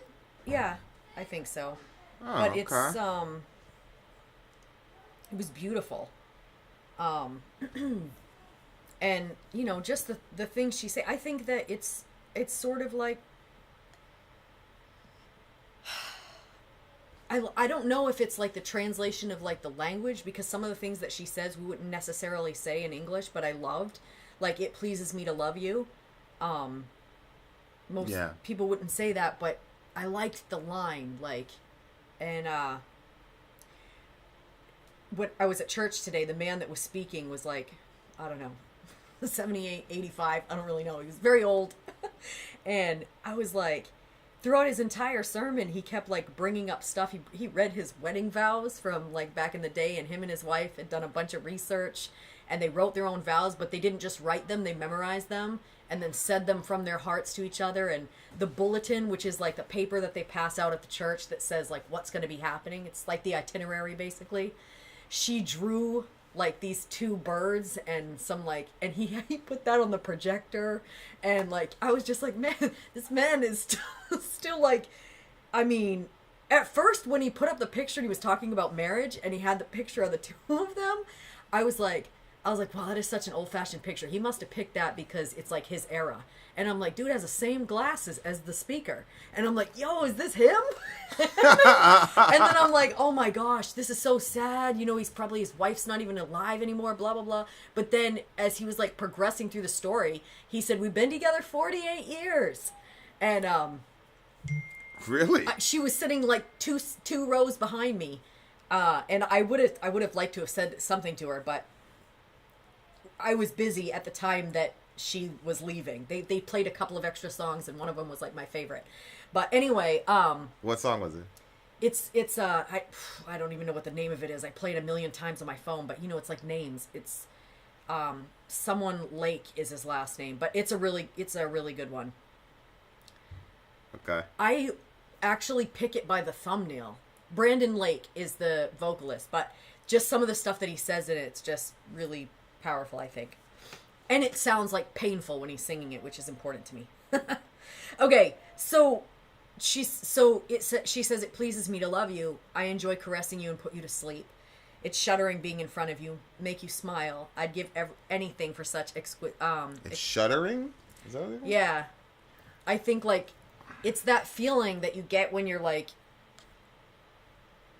you know, like in those moments where you're like, it still like catches you, even if it's been a long time. Like homeboy up on the stage. As in shuddering. Okay, yeah. Like shuddering. Like yeah. Okay, yeah, I got like you. I got you. in front of you, and then she said, "Make you smile." Yeah. When she said, "I'd give anything for such exquisite," I thought meant like like perfect, rich sort of. I'd give anything for such exquisite, for always being here. Yeah, it's exquisite to her to be, to be with him or her. I thought it was interesting when she said, among all this, let me love you, submit to me. And it was a female's voice saying it, so that was obviously pretty interesting because the lyrics here are a little bit different than the lyrics in the video. Oh, I didn't see the video. Yeah. Oh, you didn't see the video? No, I was looking at the lyrics on my screen over here. Oh, I see. Okay, but what is it about that? I guess, well, the submit to me part. Yeah. Well, there's, so there's like, people always like want to focus on, like, there's a verse in the Bible that says like, wives submit yourselves to your husband. Yeah, wives submit to your husbands. But it kind of makes it seem like that's the only form of submission that's talked about in the Bible, but it's not. Like, Jesus submitted himself to the Father. The people in the church are supposed to submit themselves to each other. Like, it's not about any person being higher than the other person and putting their, like, power over anybody else. And any time that power is used, it's meant for the greater good, the plan toward getting people closer toward God, or, So, but I just thought that it was, when she said it, it didn't sound like dominating or anything. It just sounded like that sort of like, like when you picture, like something when it just keeps folding into itself, like, I don't know, maybe like the petals of a rose when it's closed before it opens, they all just kind of like fall into itself, and it's that submission of each petal upon the other one, but then as it opens, like, you just see the beauty of its construction. And so there, just like hearing that, and like the fact that she felt comfortable to say those words to him, and that he wouldn't, I know lots of men, I'm sure you could agree, that would be like, oh my gosh, if a woman said, submit to me. Think of certain contexts we've been in. Yeah. I mean, she's saying, let me love you, But like I said, I mean, it wasn't there in the video. It's really interesting. Oh, really? Yeah. I don't know what... I'm actually going to pull up the video and see what she actually said in the video. Yeah. But, like, it's a translation, so you don't really... Well, we could take the Spanish and put it into ChatGPT and see what they translate to. Like, I think when she said, I won't fail you, like, that part was sad to me. Yeah, that part I said, I was like, oh, Shorty doesn't understand. I was like, this must be a very young lady in a young relationship. Is what it sounded like to me. It sounded like a lot of like really, really good intentions. Yeah. Yeah. So it was, that part was like, because I don't know. I think that, I do know that everybody's a sinner, and so we're all going to fail each other in different ways or degrees. Mm-hmm. But I do think that there's certain failures in relationships where, like, there's certain ways that, like, you wouldn't want me to fail you, and there's certain ways I wouldn't want you to fail me. Mm-hmm. And there are other ways that somebody else might be like, that's a horrible failure, and you would be like, nah, not that big of a thing. I'm not sure if I have any of those. You'd have to speak to that. I don't know. Maybe I make a big deal out of everything. I don't know. See, here it is. In this one, I like this translation actually better. Let me love you, give yourself to me, is the translation here. But see, when I read submit to me, it didn't sound like, that's why I said it didn't seem like dominating or anything. It sounds like that. I don't like that one better because the submit thing is dominating. I just think that it's because Paul says submit to one another out of reverence to Christ. I mean, I submit to my 2-year-old, my 3-year-old. You know what I'm saying? I don't care about that. Mm-hmm. But give yourself to me sounds a little bit more romantic. It does, yeah. It's a 2012 song. Okay. All right, yeah. So keep going. So she says, I won't fail you. I want to get old with you. I want to give you a kiss, to lose my time with you, to keep your secrets, to look after your moments. I like that too. To look after your moments. But you know what my favorite line was? Your madness is my science. How did you know?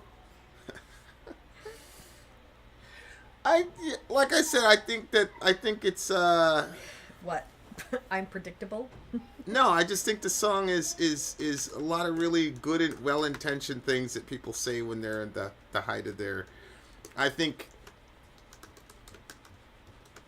it's a beautiful line. I also think that it's very difficult. I just think that this is an idealized sort of relationship that I think is very hard to sustain over a long period of time. I'll say it that way. I do think that couples can get there, you know, like I do think couples can get there and have moments like this or seasons like this. I'm not sure that I've ever seen a couple be like this, like for over time. That makes any sense. For forever. Yeah.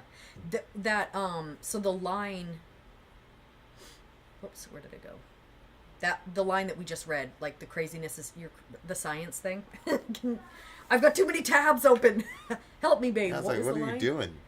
That's because I was going to reference this other one, and I was just actually going to say what it was, because I find stuff by thumbnails. It's so ridiculous, the amount of wasted time I have in my life, because I don't just memorize a title or an artist. I go through my history and scroll to find the thumbnail. That Brandon Lake one that I was just referencing, I can't tell you how many times I've scrolled through the history to find it. Now you got your reinforcements. You'll be able to remember everything soon. So when she said that part, your craziness is my science, I don't think that...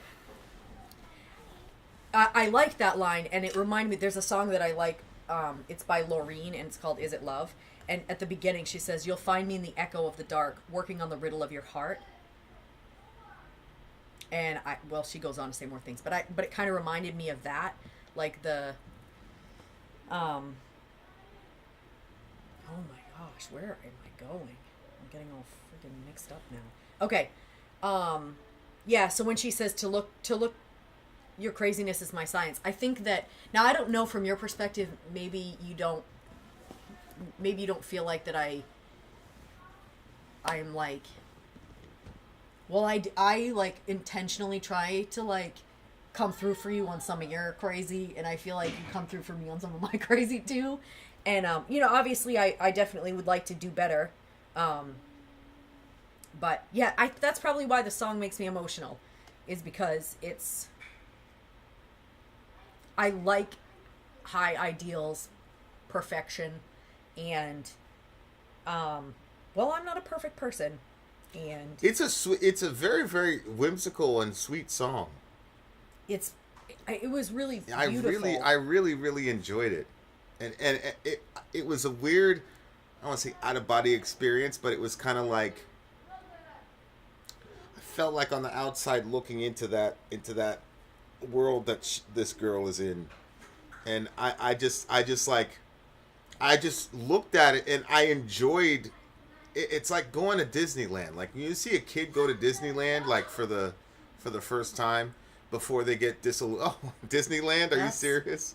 That's kind of scary. What you did with your hand, or what's it? I think it's because I said Disneyland. I don't know, but when you see a kid go to Disneyland for the first time before they get disillusioned by the long lines and shit, like it was like that. It was like standing outside and like, oh, this is a wonderful world this girl is in, and I was just like enjoying the fact that she, you know, I was.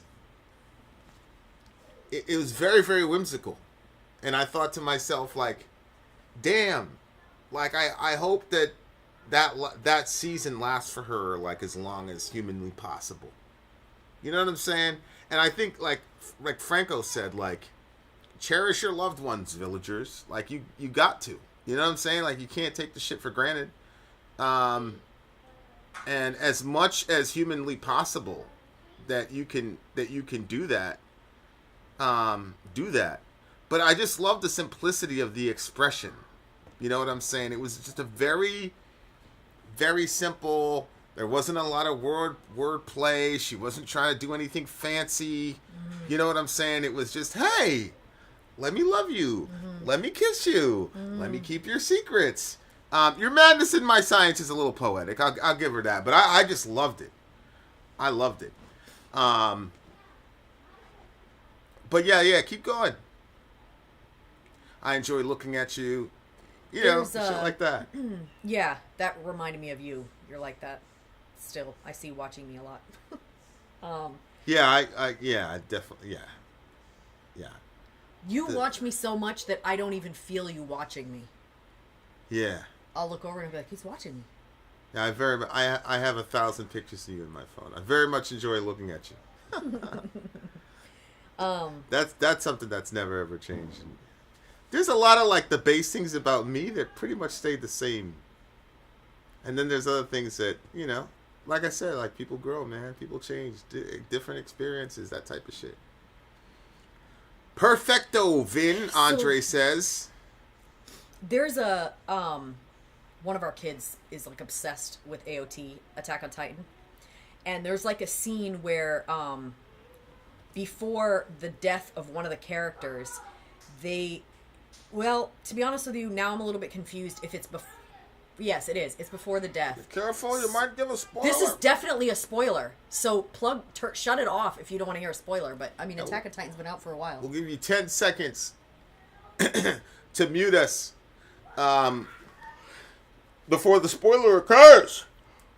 3, 2, 1. 10 seconds. Yeah. Okay, so basically they go and they have 4 years at a cabin together, and like I think all of the problems stay outside of that world and they get to just live in that cabin for the 4 years. And I'm not sure if outside of that cabin, I actually haven't read it. I just have heard my son talk about it so much that like I feel like I've read it, but I might have some of the details wrong. But they live out that 4 years in that cabin, and then they have to go back to regular life, and one of them dies tragically at the hands of the other one.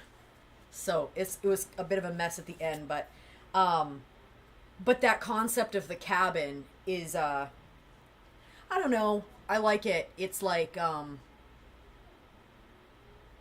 maybe it's a form of escapism, I don't know. But it's that like getting away from everything and then just having this like, yeah, I don't know. Anyway, so when she was singing this, it sort of reminded me of that, like that sort of, maybe this is like pre-children, or because it doesn't sound like it just sounds like it's that's what I'm saying. They're like in Disneyland. Yeah, there's not like a lot of chaos. It's like you still have like this kind of quiet, this time, like you picture them in like, I don't know, a garden or something. But I love the song. Excuse me, I love the song. I like when love songs have a bit of sad to them. I always have, ever since I was a teenager. But where is it sad to hear? This seemed like 100% Disneyland to me. Well, I think that's what makes me sad, is because like I also don't believe that it can forever stay like that. I think that if you look at it that way, like I think that there are Pollyanna ways of looking at something. There's you know, you could look at the most positive or the most negative way of looking at the same thing, and it would still be that. But I think that people are sinners, and she's probably gonna fail him, and I don't know, man. I met a couple, they were, 60, 70 years in. It was some ridiculous thing. I think that, yeah. What do you give the song? What do you give the song? 9.8. I will say that guy that was not singing, this was a song. The guy that was preaching at church, they didn't sound like either one of them had failed each other. Although he did talk about, you know, forgiving each other and like being there for each other. Like he did sort of talk about like the decision of love also. So I guess, yeah, I don't know. Go ahead. So what did you give it? 9.8. I'm gonna give it a solid 9. Solid 9. I appreciated Shorty and the short trip to Disneyland. For real. All right, guys. All right. Let's go. What's the next song? All right. What an eclectic freaking Mike. What an eclectic set of songs you picked, boy. Who could have predicted? Badass for sure. All right. Hold on. Let me just update the title, because if I don't, you know what will happen. Mm-hmm. What do you All mean right. update the title? Updating to add the... You know, babe, I don't know.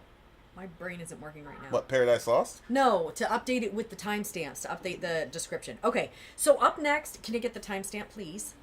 Yes. The timestamp is 2:17:10. Okay. Shout out to the big homie Ben Bear. Are we doing Paradise Lost though? Yep.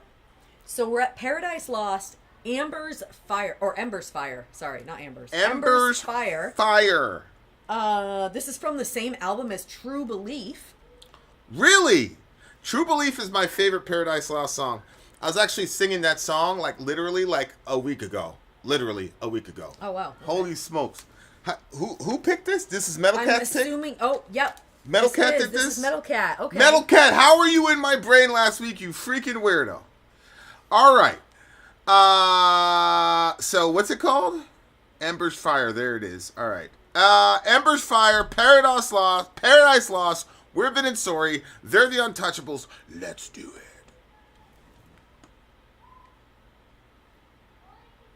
Where are you? Okay.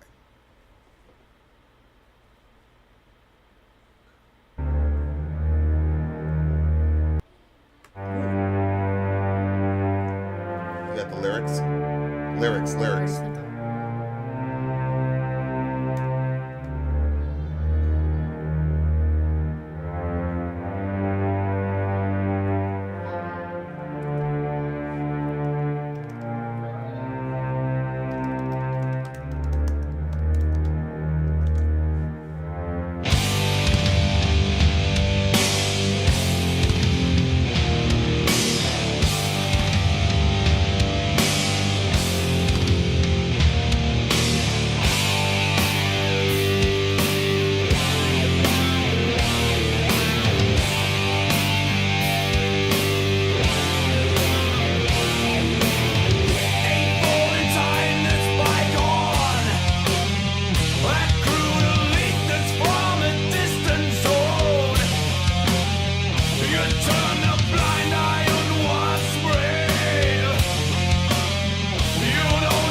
Let's go.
Whoa! That was Corrosion of Conformity and Typo Negative. When they had a baby, out came Paradise Lost. And there it was. Slander. Oh, man, I don't know how far I want to go Okay. with these lyrics. Dive in.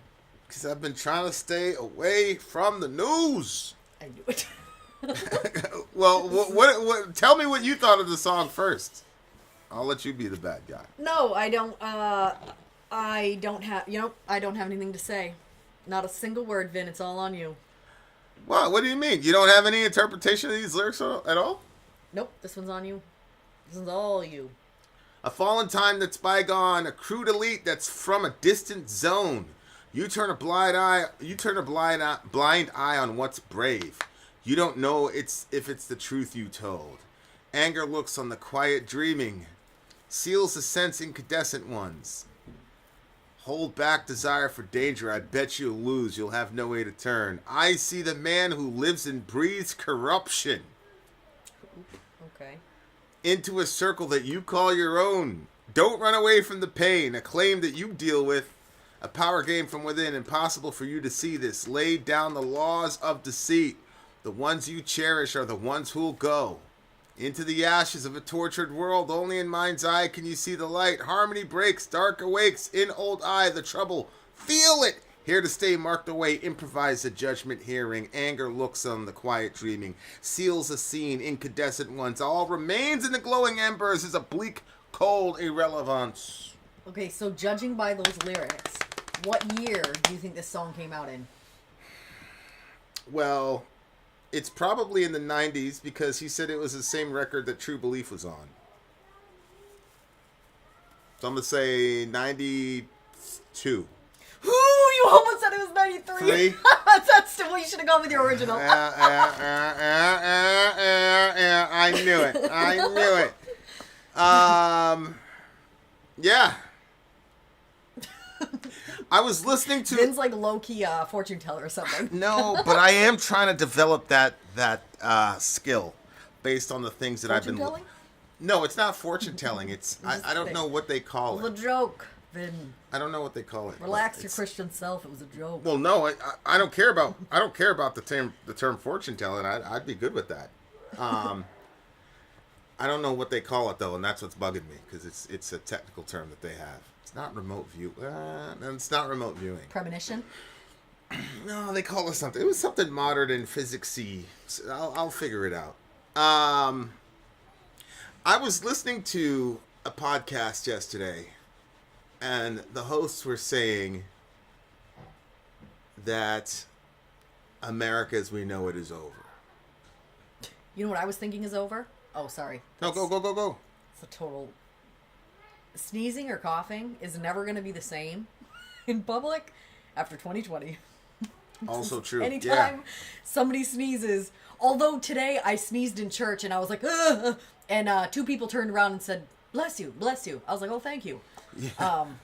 I didn't expect that because I thought people were going to be like, ugh. Yeah, it was like you got bit by... It was like you got scratched by a zombie. in 2020 if you sneezed. Motherfuckers like, we might have to kill him. I remember the first person that didn't react negatively when I sneezed in public was well, I don't know if this is offensive, but I'll tell you my reasoning for saying it. It was like a very strongly out there looking lesbian, like, you know, the masculine looking sort of lesbian. A butch? And I don't, I'm not sure if that's offensive, so I wasn't going to say any of those words. But anyway, I liked it because I sneezed and I was like, oh no, what's this person going to do? And then instead of turning around and being horrified, she turned around and she was like, it's fine. It's just a sneeze. And I was like, okay. And we were in that very stressful time at that, you know, while we were... we were there for that, and so like my stress level was already like up through the roof. And so I was like, phew, finally somebody who doesn't care about the societal the implications of a freaking sneeze, lady. Damn, like if your immune system is that anyway. But I was listening to them talk about like, I'm not really, I'm like, you know, a lot of this is drama, a lot of this is cap. Then a part of me is like, I'm not sure anymore. I'm really, really not sure anymore. I still, and you know, they were wrestling back and forth with all this cognitive dissonance about should we try to save it? Should we not? Should we let the whole thing burn down? Should we not? And I'm trying to tiptoe around these things, but like there's just been a couple things where it's like, oh, okay, so we don't care about the First Amendment anymore. Interesting. Oh, as a foreign country can give our government a list of people to deport because they're speaking against the genocide. Okay, we can. And I don't care about the politicians per se. What I care about is like normal citizens defending what looks to me like the indefensible. And that's where I get very nervous about, or maybe cynical about the idea of whatever America was supposed to be. And like even trying to figure out like, okay, this group is always trying to limit free speech. This group, though, believes in free speech. And it turns out it's like, yeah, bro, they didn't really mean the free speech thing. Like, they meant, like, they want to be able to say whatever they racist, sexist, misogynist, homophobic, transphobic think they wanted without any consequence. They didn't really believe that you should be able to say whatever the hell you really think. And that is it's a very interesting dynamic to me. And so it's like, yeah, I'm not sure. You know, because if you can get millions and millions of Americans to say, yeah, if you speak against this foreign group of people, get out of here. That's pretty. It's kind of like we voted to kill democracy in that sense. You know what I'm saying? 100%. Yeah. And I'm not talking about any particular political figure. I'm talking about the concept of these things, like where you always had a group of people who were fighting, you know, First Amendment's the most important, and then the Second Amendment is only important to protect the first, and yada, yada, yada, and then see people flip on a dime, or like, oh, due process. Like, we sent this guy over there. He was completely innocent, and we sent him to a horrible... we sent this man who was completely and totally innocent to a torture chamber. And they jammed him up in front of his 5-year-old daughter. And he was completely innocent. And then you see people on the news being like, oh, man, it's just one guy, whatever. And it's like, there's no social consequence because he knows that his particular audience doesn't give a flying fuck about this guy. And they don't care about due process at all. And so it's like, wow. And then it's like, yep, we made a clerical error. And I was talking to a guy who's extremely intelligent. extremely intelligent guy. And he's become obsessed with justifying everything that certain political figures do. And it's really strange because like he's written peer-reviewed atheist dude, written peer-reviewed documents, and I'm like, yeah, but this guy is completely innocent, though. We jammed him up in front of his dog. Oh, no. And I'm like, you're saying that it's an error. I'm like, I didn't say it was an error. The people who jammed him up said it was an error. Oh, my gosh. And then it's like, so then people are like, okay, well, now that you admitted it's an error, let's bring him back. No. So a federal judge is like, you need to bring him back. And these people are like, no. We're just going to defy what they... No. And it's like... Okay. Why? Why would they say no? Because these group of people don't want to admit to any wrongdoing or admit to any mistakes. And they don't care whose throat they cut in order to make that reality a reality. I'm sorry, man. That's just what it is. Yeah. And I'm looking at people and they're just dismissing this. So? And it's like, wow. Like, this is due process, y'all. What are we doing? And then... You know, recently, the Supreme Court 9-0 said, you need to bring this guy back, like, right now. Like, 9-0. Yeah. Even Clarence Thomas. Radiallahu anhu. But just to watch, and again, like, I don't care about administration because they phase in and out every 4 years. Sometimes they phase in and out every 2 years, really. And even if folks go for third terms, it doesn't matter. I mean... You got dudes in their 80s, they're gonna RIP eventually, and so it's like, I don't care about that, but I do care about, we really only care about the Constitution for a certain group of people. This is really not a universal thing anymore, and like, it's kind of a mask-off moment, and I consider myself to be a skeptical, cynical person about American culture. But I'm genuinely surprised at folks on the ground. Not people up there in the mega elites, as this thing says. I'm genuinely surprised at folks on the ground being like, it's just one guy, who cares? You guys are just trying to use this to turn it into a whatever. And it's like, whoa, man, like, we can snatch American citizens up off the... In front of their kids. Well, this guy's not a citizen yet, but like, we can snatch this woman up in broad daylight. I don't understand. In the middle of Eid, because she doesn't support a genocide. Like, in broad daylight, dudes were masked and jackbooted and jammed this lady up on camera, and I'm like, and I'm trying to be like, I'm not going to let these people fucking fool me and get me. And that's one of the reasons, like, I haven't shot any Middle America episodes on any of this shit. And some of it is, like, I don't want to see people that I've been around for years and years justify this shit. Because I want to stay friends with people.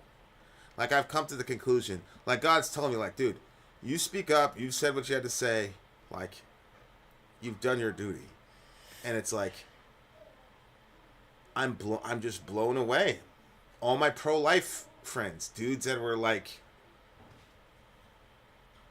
out there, like literally out there, putting it on the line for babies because we were supposedly pro-life, do not give a fuck about people on the other side of the world being genocided right in front of them. They don't care. They genuinely don't care. And all the criticisms of, you guys aren't really pro-life. You guys don't really care about life. You guys, it's about control and all this. I can't get into the heart and soul of the people that I was working with, but I don't know how to reconcile that dichotomy. It's like a crisis of faith, not in God, but in America and like the good parts of America or whatever. Like I have no idea. And the song is kind of... It's crazy to me, and I just don't know like where we're all gonna be by the end of the next 4 years or the next 10 years. I just feel like we're gonna be a fundamentally different country, and it's shocking to me. I don't know.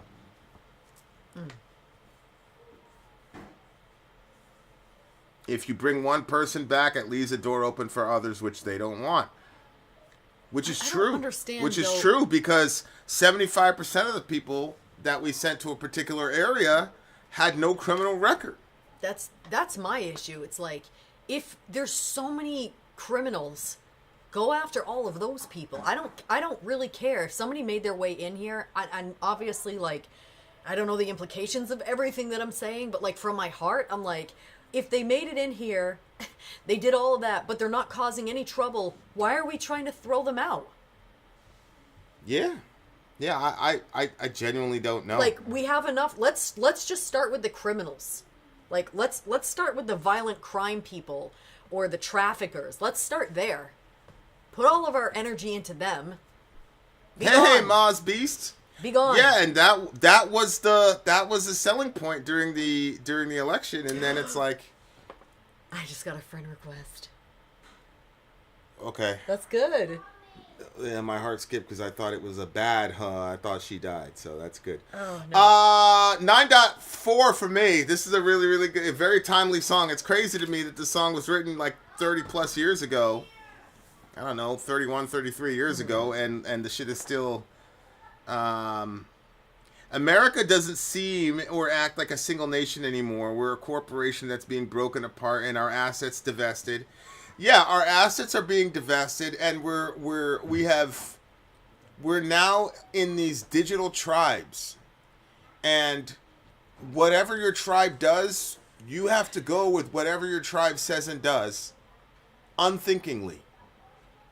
So if your tribe says some ridiculous shit, like a 6'4" person who was born as a dude should now be able to play on the basketball team where the average height is like 5'7" and the girls weigh 120 pounds.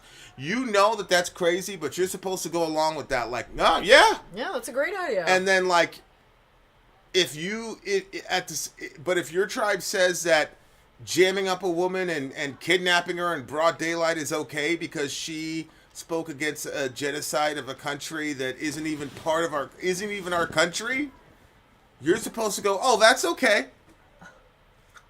Oh, it's just one guy. It's just one guy. What's the problem? We've been completely like splintered into all these little groups, and it's like, I understand like the federalist idea, which is like all these states are their own separate countries. And then we come together at the federal level for taxation and jihad and things like that. Like, I understand the concept, but like the splintering is even more than that because it's happening in families. Mm-hmm. And the founding fathers, when they were thinking about the federalist ideology, could not have in any way, shape, or form thought about the internet. Mm-hmm. And so you got guys like Peter Thiel who are like talking about like digital countries where you hold to a certain constitution, and anybody in the world who holds to that constitution is now part of that country. Oh my gosh. And the implications of that are fucking crazy. Because it's like, well, then how do you manage leadership? And where are their checks and balances and all the rest of it? Can't you just float in and out of each group? Well, no, because people's ideologies are pretty, like, dyed in the wool right now. You know what I'm saying? Like, you know, everybody who's supporting the shit that gets done to these people, like... You gotta have a certain mindset to look at all that and go, meh. You know? So it's like, yeah, man, whatever is gonna manifest itself in the next 15 to 20 years, I do think it's over with.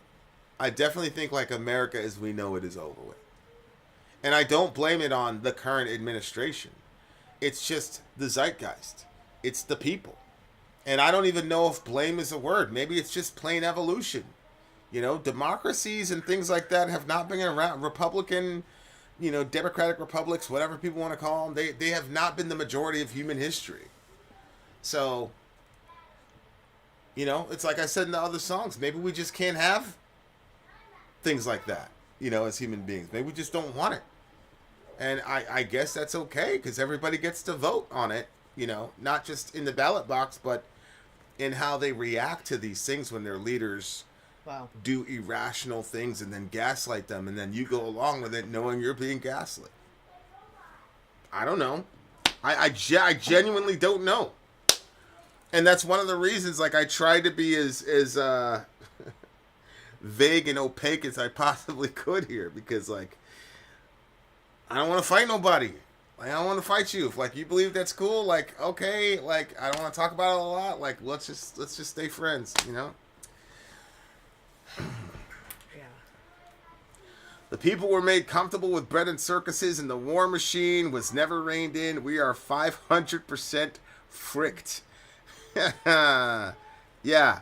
What matters are your actions. Yeah, man. At this time we're in right now, like, all that matters is your action. All the rah-rah shit, all your whatever, all your good intentions, man. It only matters what you do from here on out, man. Period. End of story. La ilaha illallah. I think sometimes people feel like, well, what can I do to change it or whatever? We can pray. We gotta pray. And it sounds like, I guess, if you lack faith, then pray for it just sounds like a cop out. Like, oh, I'm just not gonna do anything. I'm just gonna throw some words into the wind. But if you have faith and you can ask God to increase your faith, prayer absolutely moves the zeitgeist. So. Yeah. But I get it. Like, I saw a picture. It was like an aerial view of all those guys in the prison. Vinny told me that like 75% of them shouldn't even be there. And they were just stacked. Like, I thought it was an AI generated picture, to be honest with you. And I didn't know what it was. And I sent it to somebody else. I was like, oh, what is this? And the answer that they gave me, I was like, I don't know. I feel like it's a lot more deep and sad than that. So then I had to show Vinny. And then that's when I found out. It just, like, and just seeing them, like, each of them had their forehead on the back, the neck of the other person. I mean, there are even more disgusting pictures than that. This is white lady standing in front of it, like, you know, posing or whatever, behind all these savages, and you know, it's just like. It's like, these are fathers, these are sons, these are like. But my thing is, aside from the pathos of that, is like, what is the point of putting out such an image? Oh yeah, I know. Like a picture's worth 1,000 words. Yep. What the fuck are we trying to communicate? What are we trying to communicate? Yeah. It's just very, very fascinating stuff. And that's why I have a 1 minute limit on Twitter. I cannot stay on Twitter for more than 60 seconds. It'll kick me out. Unless it's Grok. And that's no, right? I have Grok as my own app now. Grok is its own app, so whatever. But yeah, You've been sticking to that, it looked like, from my vantage point. Yeah, and it's been good for me. It's been good for me because it helps me to stay friends with people and not want to kill people. You know, I talked to my famous Catholic friend. I'm like, please pray for me, bro. Because when they deported dude, like, and Trump was like, fuck that, I ain't gonna bring him back. Yeah, it's a mistake, whatever. All the, you know, they were celebrating. I'm like, Mark, man, just pray for me, bro. I'm starting to hate these people. Like, genuinely hate these people, bro. And, but you know, Supreme Court ruled 9-0 to bring him back. So let's see if we can bring him back. Let's see if we even listen to the Supreme Court anymore. Wow. I just genuinely, I don't know. Mm-hmm. But again, I am not talking about the government, a party, a figure. I am talking about us on the ground, watching this shit. And there's a lot of and there's a lot of people on the other. That's what I'm saying about the party thing is such bullshit, because there were a lot of we were gaslit for 4 fucking years. All of us knew that this dude's mental faculties were gone. The previous guy, we all knew it, and they gaslit us and told us it wasn't true. And everybody in that and yep, oh no, it's fine. You know, like, people are just going up. They've surrendered their minds to whatever you know the tribal leader is at the particular time, and it's like, all right, okay, that can't end badly in the most powerful, richest country the world has ever seen. That can't be used for. I mean, I kind of look at like I look at the current guy as a guy who wants his face up on Mount Rushmore. Well, He's already said it, didn't he? And like, he doesn't have any higher, Aspirations. dominating belief systems other than that. But like, what if we get a guy who's just as ruthless, Oh my gosh, baby. just as charismatic, that does have a high meta narrative as to how he wants the world to look? And if you don't think that that's terrifying, considering where we are technologically and things of that nature, okay. Yeah. Yeah. The shit that the U.S. military Force has, Neuralink. our R&D programs, like, people have no idea. Like, I genuinely think we've hit an event horizon as far as warfare goes with America. I don't believe there's any country that's ever going to catch up to us, ever. From what I've heard about, I don't think that... War-wise? Oh, of course, because we convert all that shit to war. I just don't think that there's any country that's going to be able... Like, I believe we've hit a technological event horizon. And I don't think that any country has even the capital to even try. Like, we've got shit that's orders of magnitude, like... I don't know. 9.8 for me. 9.2 for me. God Almighty. I don't think Paradise Lost. I didn't know that Middle Earth was a Catholic. More Paradise Lost on the way. What's the next song? Interesting. Paradise Lost. You thought Middle Earth was a Catholic? I did. Middle Earth? You talk about Middle Earth that comes in our comment section. That's My Middle Earth, yeah. Yeah, I thought he was Catholic. Oh, okay. Is he not? I'll ask him later. Go ahead. What we got more Paradise Lost coming? Mm-hmm. Can I get that timestamp? Timestamp is... Well, just say the song. I'll tell you. I'll let you know when the timestamp. So introduce it, the new timestamp? Well, just what's the name Paradise of the song? Lost, Beneath Broken Earth. Okay. So let's go 2:49:13. All right, y'all. This is Paradise Lost, Beneath Broken Earth. I'm Vin. I'm Sori. This is the Untouchables, and they brought us this stream. Why? And they have a description. It says, okay. The 2015 yes. album, The Plague Within. This was their return to Death Doom for the first time since the 90s. Death Doom, you say? Death Doom. Death Doom. You're doomed. Forgive all. All right, guys, here we go. Beneath Broken Earth. Paradise Lost. Let's do it.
Oh, boy. That one, I think, I lament the fact that they didn't have female vocals in it. Because I This really one? felt like, yeah, I mean, this is not like my type of song. It's very dark. But I definitely thought that some like female vocals just slightly higher in key would have been cool. I was wondering, kind of, when it was called Beneath Broken Earth, I was like, that kind of sounds like somebody that's been buried.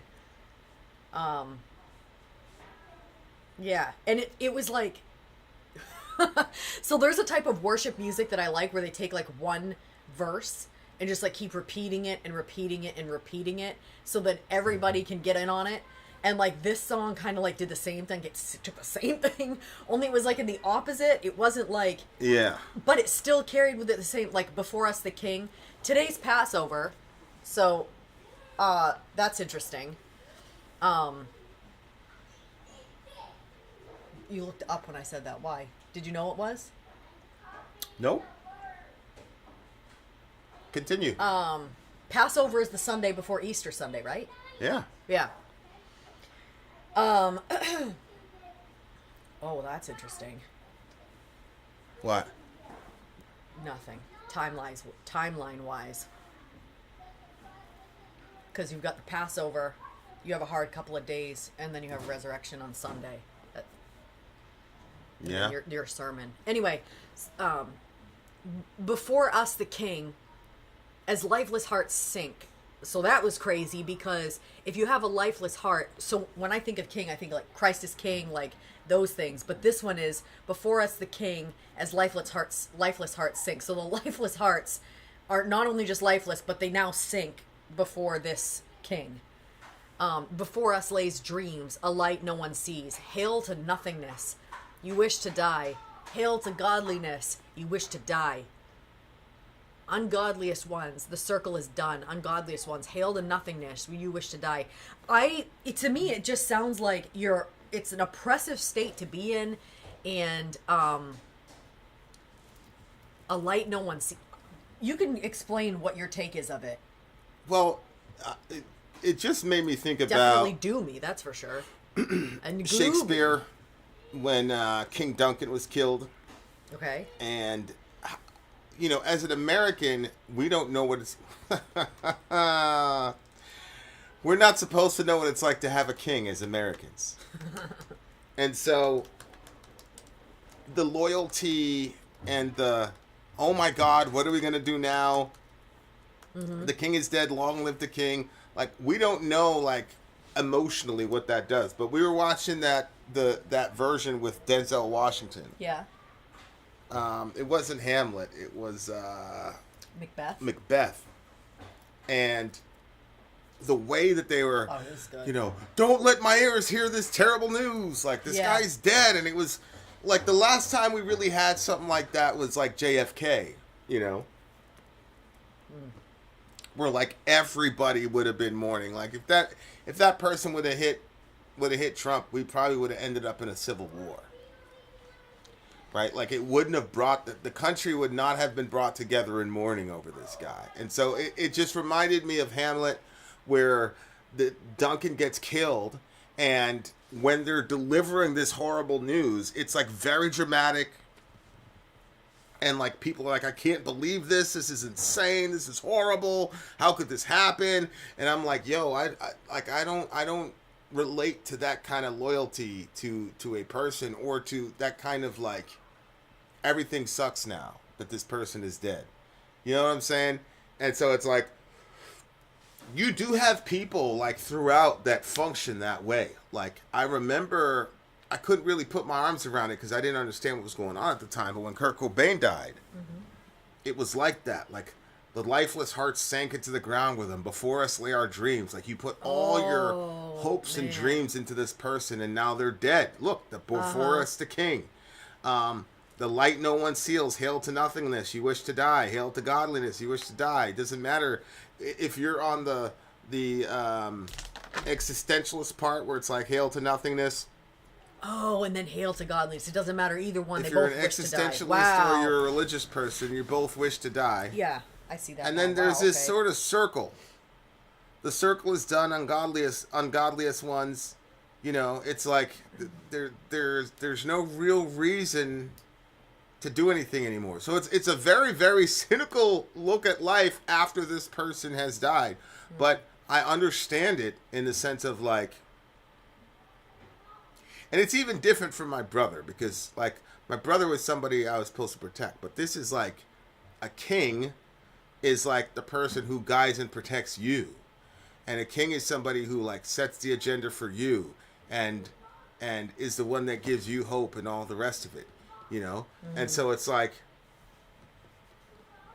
that person goes down, what the hell do we do type thing. Yeah. And so it's a really interesting thing, because yes, as an American I can't relate to it, but at the same time it's like I've had some pretty intense discussions with my kids, because you know they're growing up in love and pain and responsibilities and all those things, and like now I'm really having these discussions. And I had one with my daughter, and she said things would suck if you died prematurely, you know. And I'm like, okay, you know, like I get, you know, it's shit like that, you know, where it's like,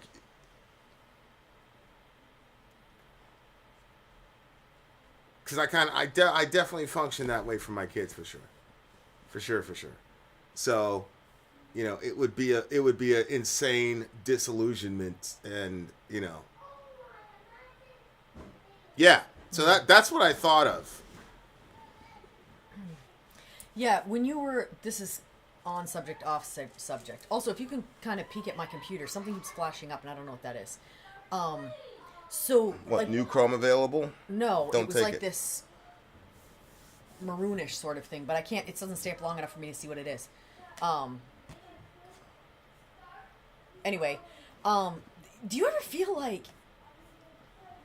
they're treating all of us like we're just fodder for their capitalistic battles or something? Like I'm going back to the you know, like for instance with the Trump thing. Now I don't know what everybody believes about that, but from the information I've heard, and I'm not an expert on the subject, but it sounds that Homeboy was up on that roof for long before he shot at Trump, and that Agreed. Trump had been asking for extra, you know, people over there, Yeah. because apparently Trump likes to have his rallies in like open air places, whatever. So they're very hard. You know, if it's a closed place, it's much easier to keep track of who's where and what's what. But it seems like they didn't give him the extra Secret Service, not to mention one of the Secret Service people was a woman who was shorter than him. I don't know how she's supposed to stand and protect him if she's shorter than him. Seems like your Secret Service should be able to circle you and be taller, bigger. But whatever.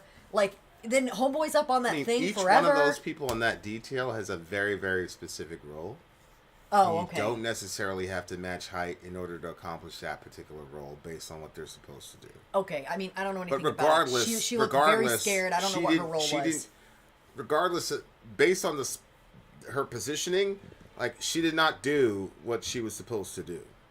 So there were a lot of errors from start to finish.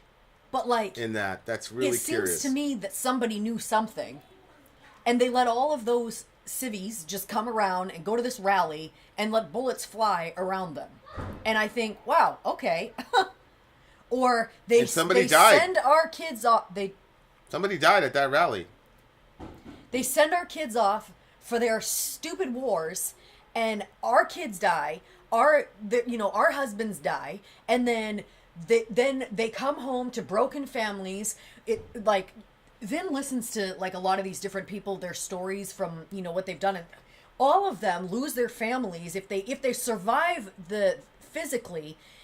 They get all tore up internally by everything that they've seen, everything that they've done, and now they come back broken to their families. Their families are all broken, so their kids are getting raised in that environment. It's like all these decisions that they keep making, and it doesn't seem like they give a damn what happens to any of the rest of us. Like, it really feels like, you know, like when you play chess and there's the pawns and they're kind of like, you know. Yeah. It just feels like that's how people are being treated. Or, again, controversial, but the whole COVID situation, like throwing out this, forcing us in some instances to take a vaccination when they knew damn well it wasn't okay. And you know, and lying to us. And it's just, like, wow, like this is, but we talk about democracy. Well, we would like to have someone who can be honest with us and try to protect our people and our futures. But I don't know.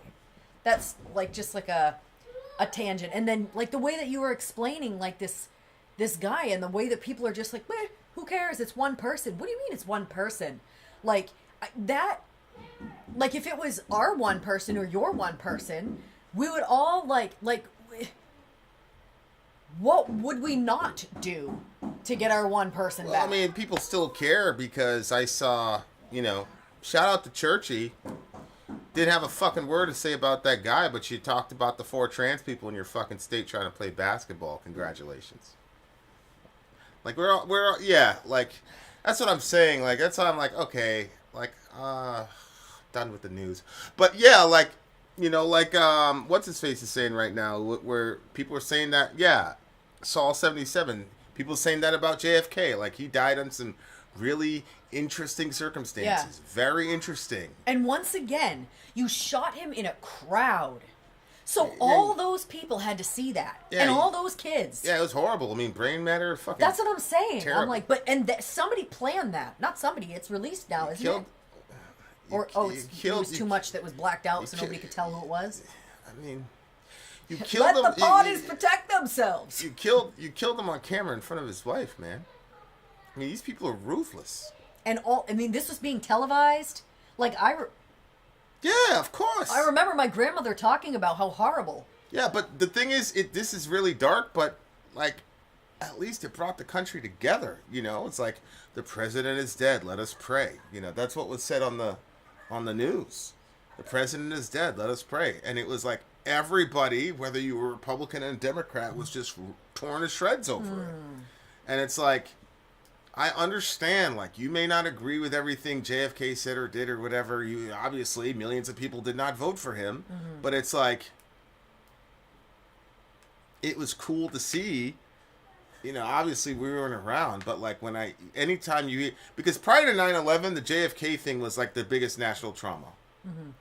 And so it was cool to see how everybody was just fucked up over it. It's the same thing with 9/11. I really feel like 9/11 was the last like American moment, like really, when we were all together and we all had a shared interpretation of what the tragedy was. Now it's not like that anymore. Now, if Biden would have died in office, I truly believe people would have been mocking it. They would have been doing skits about it and doing memes about it. And like, I was no fan of Biden. I mean, I'm a black man. I don't have any, but he's our president. Yeah. I'm like, he's our president. Yeah. And people were like, I hope he dies in office. All the rest of it, like, bro. And like, I don't feel like there's an event anymore. When they talk about the circle being closed, like that's how I feel about it. Like in this song, when they said the circle's closed, like to me, it's like that fellowship or whatever. Like I don't think there's any event that could happen in America where all of us will be like, "Fuck, man." Because after 9/11, like random people in the street be like, "Yo, you good? You okay?" Blah blah blah blah. Yeah, and it was like America was on. We was on our USA shit. And I store. get it, man. We're not, but it's like I don't think there's ever again gonna be a moment where we're all brought together anymore. And that sucks. So the king is dead. Long live the king. Wow. Solid 9.2 for me. Solid 9. All right, guys, we got one more song for you. We got a commercial break, and we shall be right back.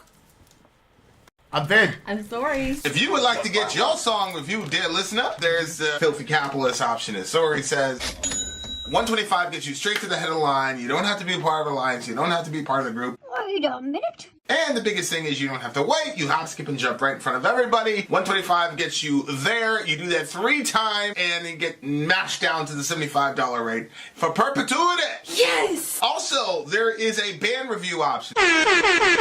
So if you've got a band and you're trying to get your band some exposure, hit me up at itsori@gmail.com, and I'll show you the details about how to pull that off. You can also jump on Patreon, and there is a option on the tiers to be able to get your band reviewed. Obviously, we can't lie to you, so we can't guarantee a positive review.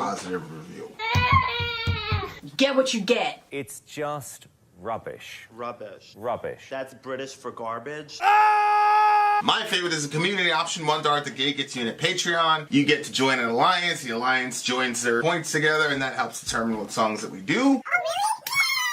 The alliances hang out on Discord. Message me on Patreon to get the link. And they do all kinds of other cool things. They do Minecraft, Dungeons and Dragons. Yeah. It's really a community within the community. Anybody can go in the village, facebook.com/Vin and Sori. There's 160,000+ people on the channel. What's cool about the Discord is that it offers a real opportunity for community connection, friendship, that type of thing. And it's on Discord, so if you're not a Facebook person, it's for you. You start off at $1. Right. Plus you get exclusives. Sori and I are working on a song. So the first 15 seconds of that was on Patreon. Also, at $15 tier and above, when we actually debut the video, they're going to be there live with us. There you are, dear listener. Buy our merch. Buy our merch. Indeed, the trouble shall lead them. I don't know, guys. Got a special announcement from Vin and Sori to make. I'll just messing with you guys. We shall return very, very soon. Don't worry about it. JFK was killed for his policies and putting the screws to powerful people. The agency was definitely involved. Thomas Matthew Crook was symptomatic of the Reddit Act Blue fueled far left insanity. I sleep with one eye open. Thank you for that. Video description timestamp. All that goodness. Yes, it's coming as soon as the matriarch of the village appears. We shall have our time, dear listener. We shall have our time.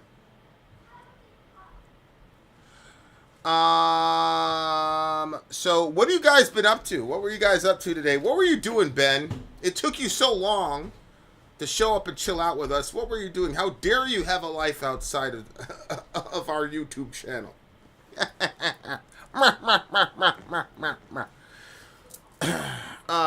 Yes, Tom Odell is next and last, as they say.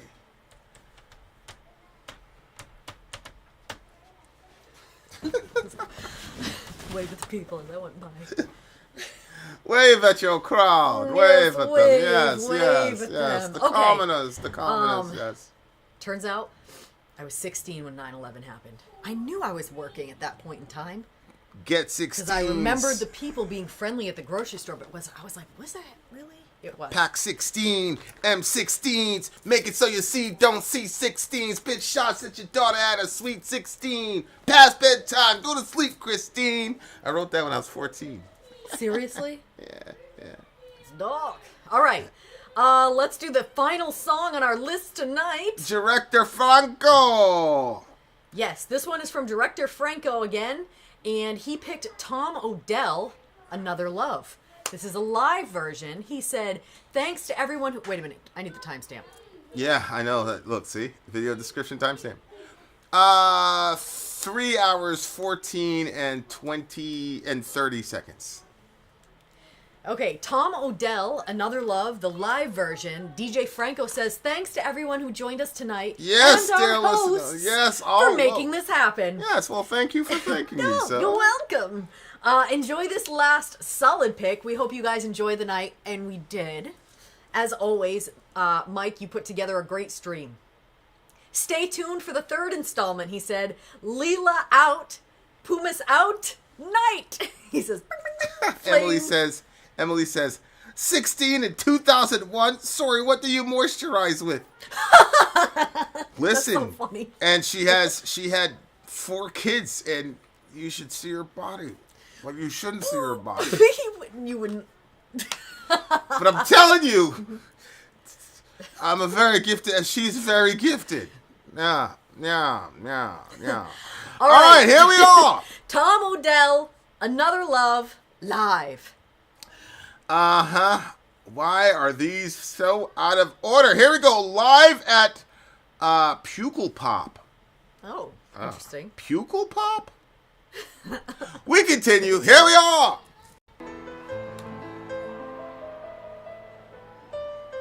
Hey, that sounds familiar. Yeah.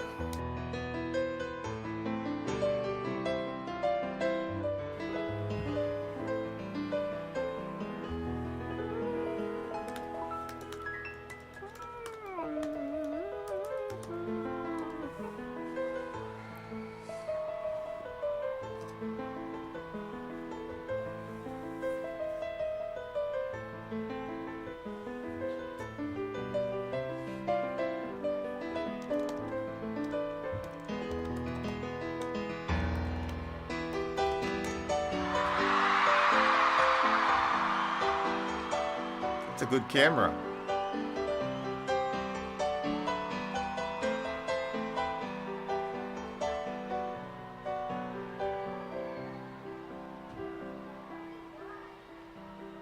I wanna take you somewhere, so you know I can, but it's so cold and I don't know when. I brought you daffodils in a pretty string, but they won't flower like they did last spring. And I wanna kiss you, make you feel alright. I'm just so tired to share my nights. I wanna cry and I wanna laugh, but all my tears have been used up on another love, another love. All my tears have been used up on another love, another love. All my tears have been used up on another love, another love. All my tears have been used up. Oh, let's go.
Thank you so much. Thank you so much.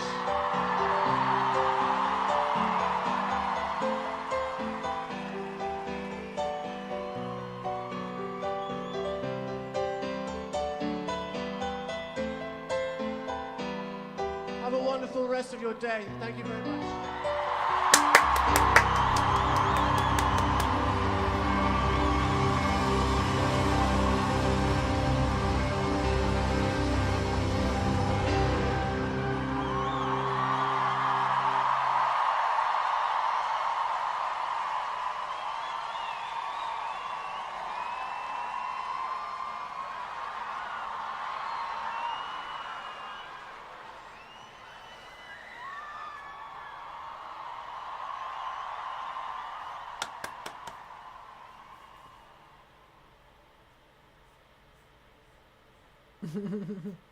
Well done, sir. Well done. That looks like that's one of your songs. Can't wait to hear what you have to say about this song. Interesting. Go for it.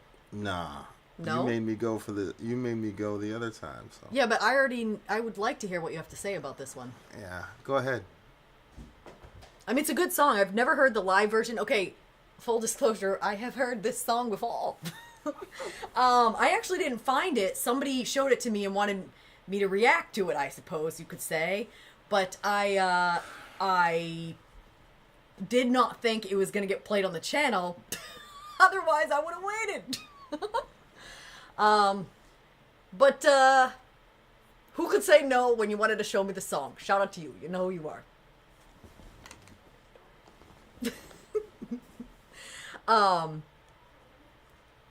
So yeah, anyway, I mean, it's a good song. It's obviously it's sad.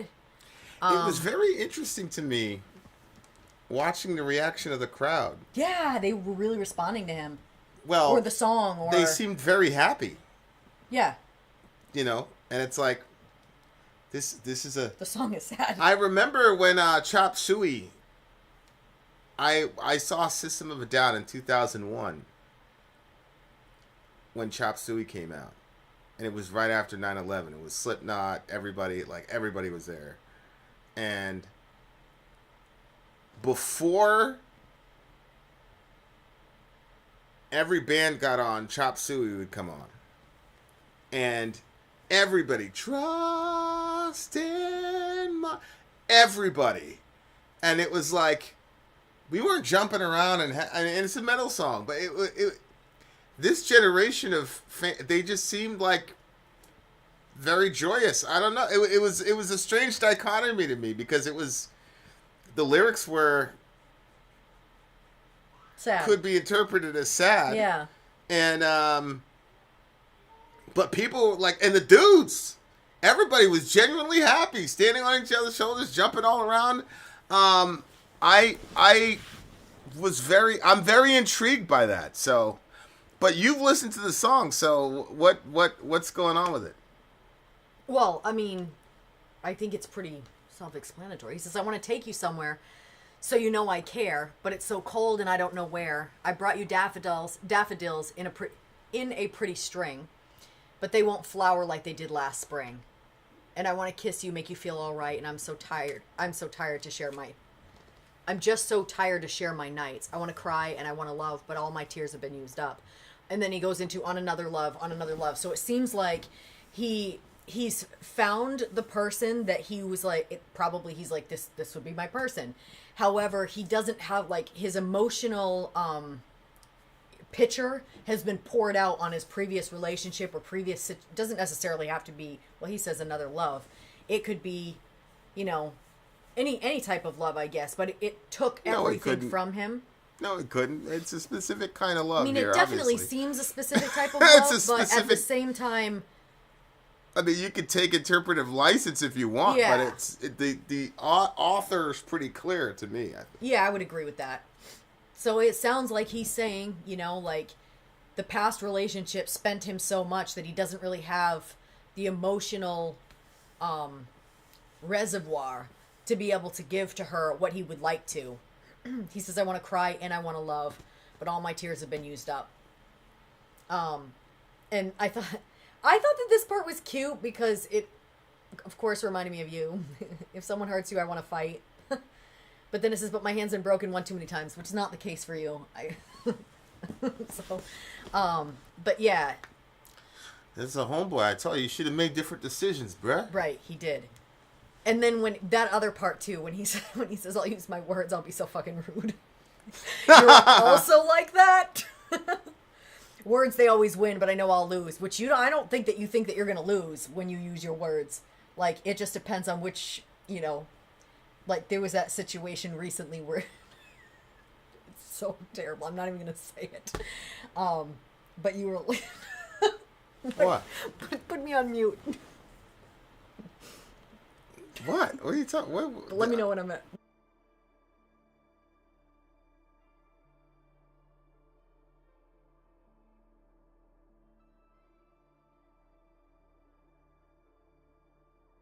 Has to be done. It has to be done.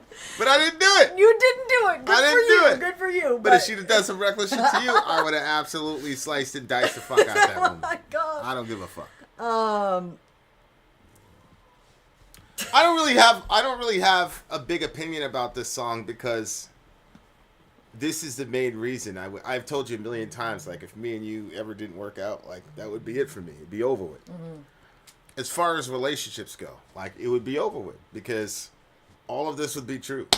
Like, I've everything I possibly have inside of me, like, is invested in this relationship, and like that doesn't obligate anybody for anything. But like, if it didn't work out, I would not want to do that to another person because I would never have the capacity to even be a neutrally good partner to that other person. Like, I would be completely, all my tears would be used up, everything, like, it'd be out of there. So I just wouldn't do it. And that doesn't mean, like, it's just self-knowledge. I just know that, yeah, like, I put all 100% of my eggs in the Sori basket. So that's why I was listening to the song and I'm like, man, that's really I'm like, why would you that I was kind of like, yo, why would you put that girl in that situation, bruh? But I get it because he looks kind of young. Like, we're all still young, so it's like, damn, like, your whole life. But yeah, and whatever the circumstances would be, as far as me and you not being together, like, it would just never, it would never happen.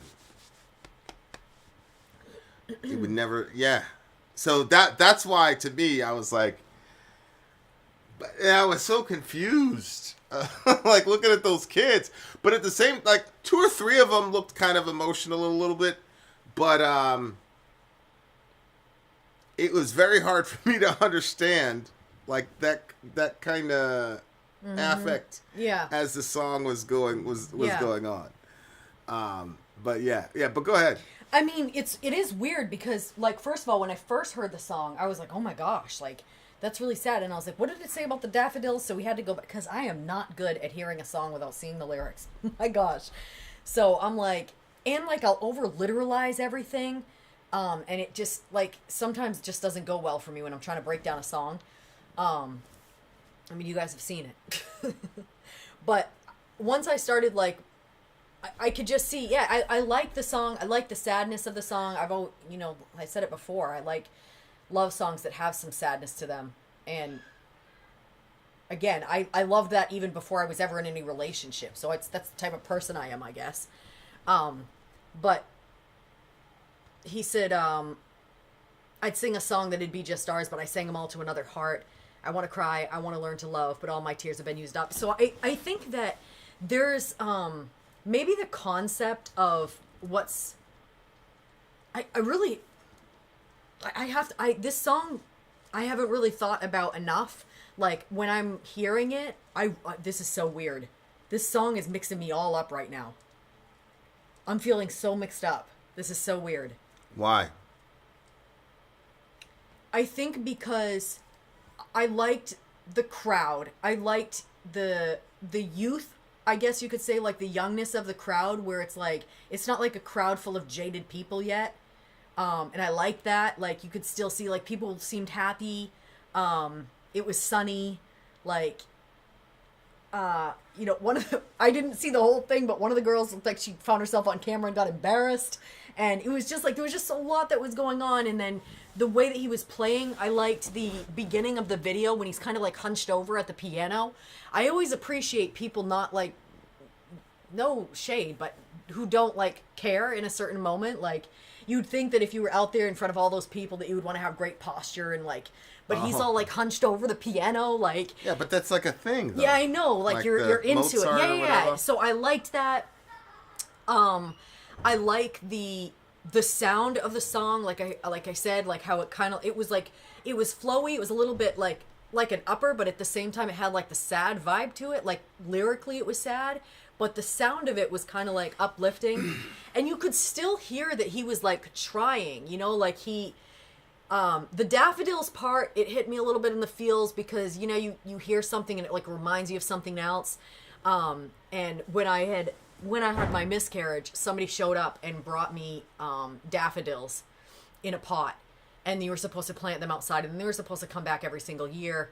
I was like, God forgive me, and I threw them away because I was like, I have like, I think all my life I look away from the things that really hurt or the things that bother me. So that part about I brought the daffodils in a pretty string. If it's in a pretty string, that means it's been tied off, so it's not in a pot, so it's not going to come back up the next year. And I don't know if that was like a sort of double, or if he's just, it probably is. It's probably like, I keep presenting these beautiful things to you, but they're not evergreen, and they can't keep living because he's used up everything in the past. But I'm just so tired to share my nights. I want to cry and I want to love, like the mix up of it. And I don't know how old he is, but for some reason, like everybody that's like probably like 32 and under looks like a teenager to me. So I'm like, how does he having all of these, like, how are you all used up at this age? Like, you seem too young for that. But who knows? Maybe somebody else wrote the lyrics, or maybe he's really feeling this way. Maybe he really, really loves Shorty at that age. And yeah, I just think that it's not really how old you are. I just think it's your disposition as a person. There's some people that are like that. You're not like that.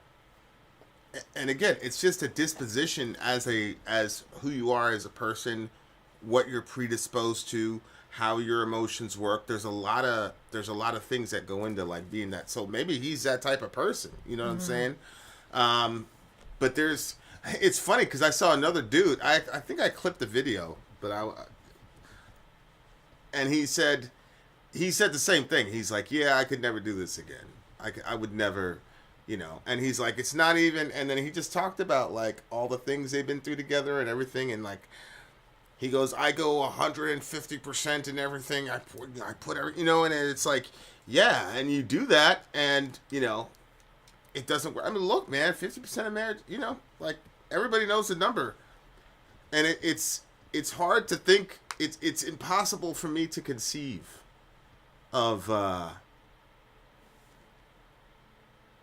ever loving a person ever again, like at all. It would never. Yeah, it just, and it wouldn't be like a principle thing, like, oh, I really like this girl, but it would be like. The only thing I would like about her are the things that would remind me of you. See what I'm saying? And so it would just be a horrible, extremely terrible, selfish thing to do if I was to do that. You know what I mean? So it's not like, oh, I got to stay loyal to sort. Like, no, like, it's just a fact of me as a person, like knowing who I am as a person. It just wouldn't happen, you know? And I'm, you know, and again, it's just about self-knowledge. I'm at peace with it. You know what I'm saying? But, yeah, the song is deep because, like, he could have really put a bunch of melodramatic notes and shit in there, but there was some like upbeat, especially the second part. Like, he made it upbeat, and he decided to make it really, you know. So I'm like, wow. Sometimes, like, I don't know if maybe the people in the crowd are singing because maybe they're not in that situation yet, but they're in the situation where they're singing everything to that heart. So they're at that phase. They're not at the phase of the following relationship where they're going to say, I'm too spent to share it all. They're at the point where they're singing all their songs to this one heart. They're doing it. You see what I'm saying? No, to one heart. What are you talking about? When it says, another love, all my tears have been used up on another love, like any of it. Need a love. Now my heart is thinking. He said something like, my heart is singing to somebody else or something. Like, just command F it, babe.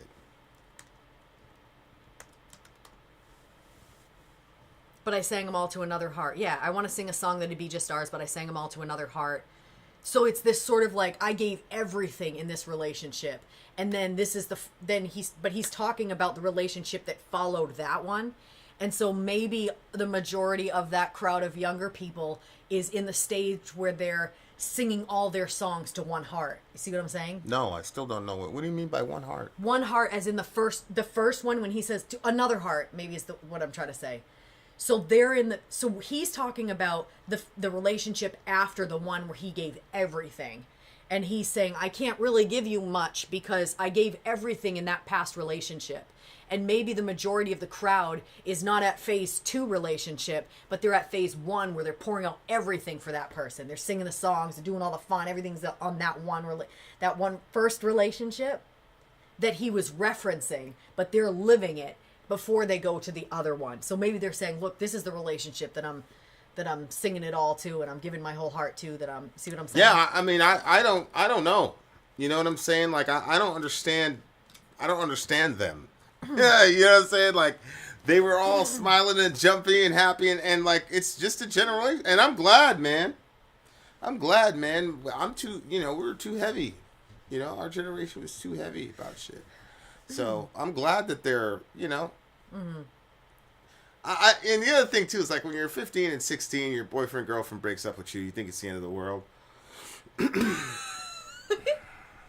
I'm sorry, I read Amy's message. What did you just say? This wasn't. No, I was just saying like when you're 15 and you're 16, like, and your boyfriend or girlfriend breaks up with you, you think it's the end of the world. So I can imagine that this is a sort of a breakup song that is, is therapeutic. But I think most people are like you and not like me. So I think the vast majority of the people in that crowd it looks to me like they're at the age where they've had at least one serious relationship and it's been ended. And I think that song was that resonated for them during that period in their life. And so that's why the song is so resonant to them. I mean, a lot of those people were probably at the concert with their next boyfriend or girlfriend. Mm-hmm. You know what I'm saying? And so I just think it was. Yeah. I think that they don't. I think this generation of fan doesn't literalize these things the way that we did. Like with us, it was like literal. Like, yeah. I'd never. You know what I mean? And like with them, it's like, yeah, it's just what got me through the bad breakup, man. You know what I'm saying? And that helps me understand the jumping around a little bit. And the happiness that they had. And maybe that's the point. Like, they're like, nah, actually, I was able to move on and be happy with this new guy, and he's hotter and whatever, Mm-hmm. And if you really love somebody, like, that's what you'd want for them. You know what I'm saying? Like, that's, I definitely want that for you, for sure. Definitely wouldn't, I wouldn't want you to be like me, and I wouldn't want any of my kids to be like me, the way I am with you. I wouldn't want them all to be like you. I wouldn't want them to be like me. Like, I worry about that a lot. And now, like, when you start, your kids, they start dating and start seeing boys and things like that and seeing girls. And I'm not hands off with that, but I'm not going to impose myself and what I believe and what I think on these kids. Like, I've tooled them up. I've taught them. I've trained them. I've showed them, like, hey, this is what And so, like, when they find their whatever, I'm like, yeah, that's going to be a car accident. That's going to be really bad. That's going to hurt a lot. But it's not my place to interrupt that and stop that. Like, I can consult with them, but I cannot, I can't do that. So I hope none of them are like that. Because that's a very difficult thing to fucking manage, man. So yeah, it's a good song, and I think that that's why I'm like, I don't understand this, because I'm like, I am literally like that, but I don't. 95% of those people are not literally like that, and that's why I said, I'm like, they're probably at the show with their new girlfriend or boyfriend, and in that sense, the song becomes a celebration, because they celebrated that they're no longer in that place anymore and they have a new person, and so it's like, how can you not be happy about that? That's the only way I could but like I said, there were like 2 or 3 times when you would see people like emotional in the way that I would expect them to be. if you go back and look at the video. But for the most part, everybody's like giant and happy in their whatever. So, you know. Yeah. Yeah. That's not, you know, it helped me figure it out as we were talking it through. For sure. Great song. Great song. 9.8 for me. Yeah, I give it a solid 9.5.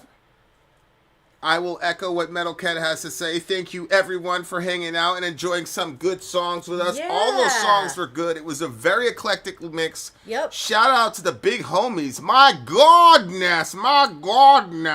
Yeah. I always think it's interesting when you oops, I thought you were ending the stream. When you guys like pick a song that I would listen to like outside of the channel. So that the Carla Morrison one, definitely. The Tom Odell one. Those are two songs that I would be like, oh. Yeah. Let me put that one. Let me hear it again. Thank you for the surprise stream. A solid 6 for me, Dwayne says. What, Dwayne? You're not a romantic? Dwayne would be like, man. I ain't gonna say that because Dwayne's currently married, so I don't wanna get him in trouble. All right. Much love to all you beautiful people. I think we have an Alliance stream tomorrow. I believe so. Okay, so we have an Alliance stream tomorrow. What time is it? Do we know? Is it the usual 9 o'clock? No, it's usually at 10. 10 o'clock. Yeah. Eastern Standard Time, dear listener. You guys know the link. Sorry, on Patreon you can see the upcoming shows. That is open for everybody, regardless if you are paying patron or not. So. You can see those. Let me see. Tomorrow is, 10 p.m. an Alliance stream. Excellent. 10 p.m. Which Alliance is it? They I don't know. But it's going to be one of them. It's 10 p.m. Maybe Eastern Standard Time. Much love to all you beautiful people. We'll see you on the other side. Gute Nacht. Of the sleep. Vin out. 3 out. Gone.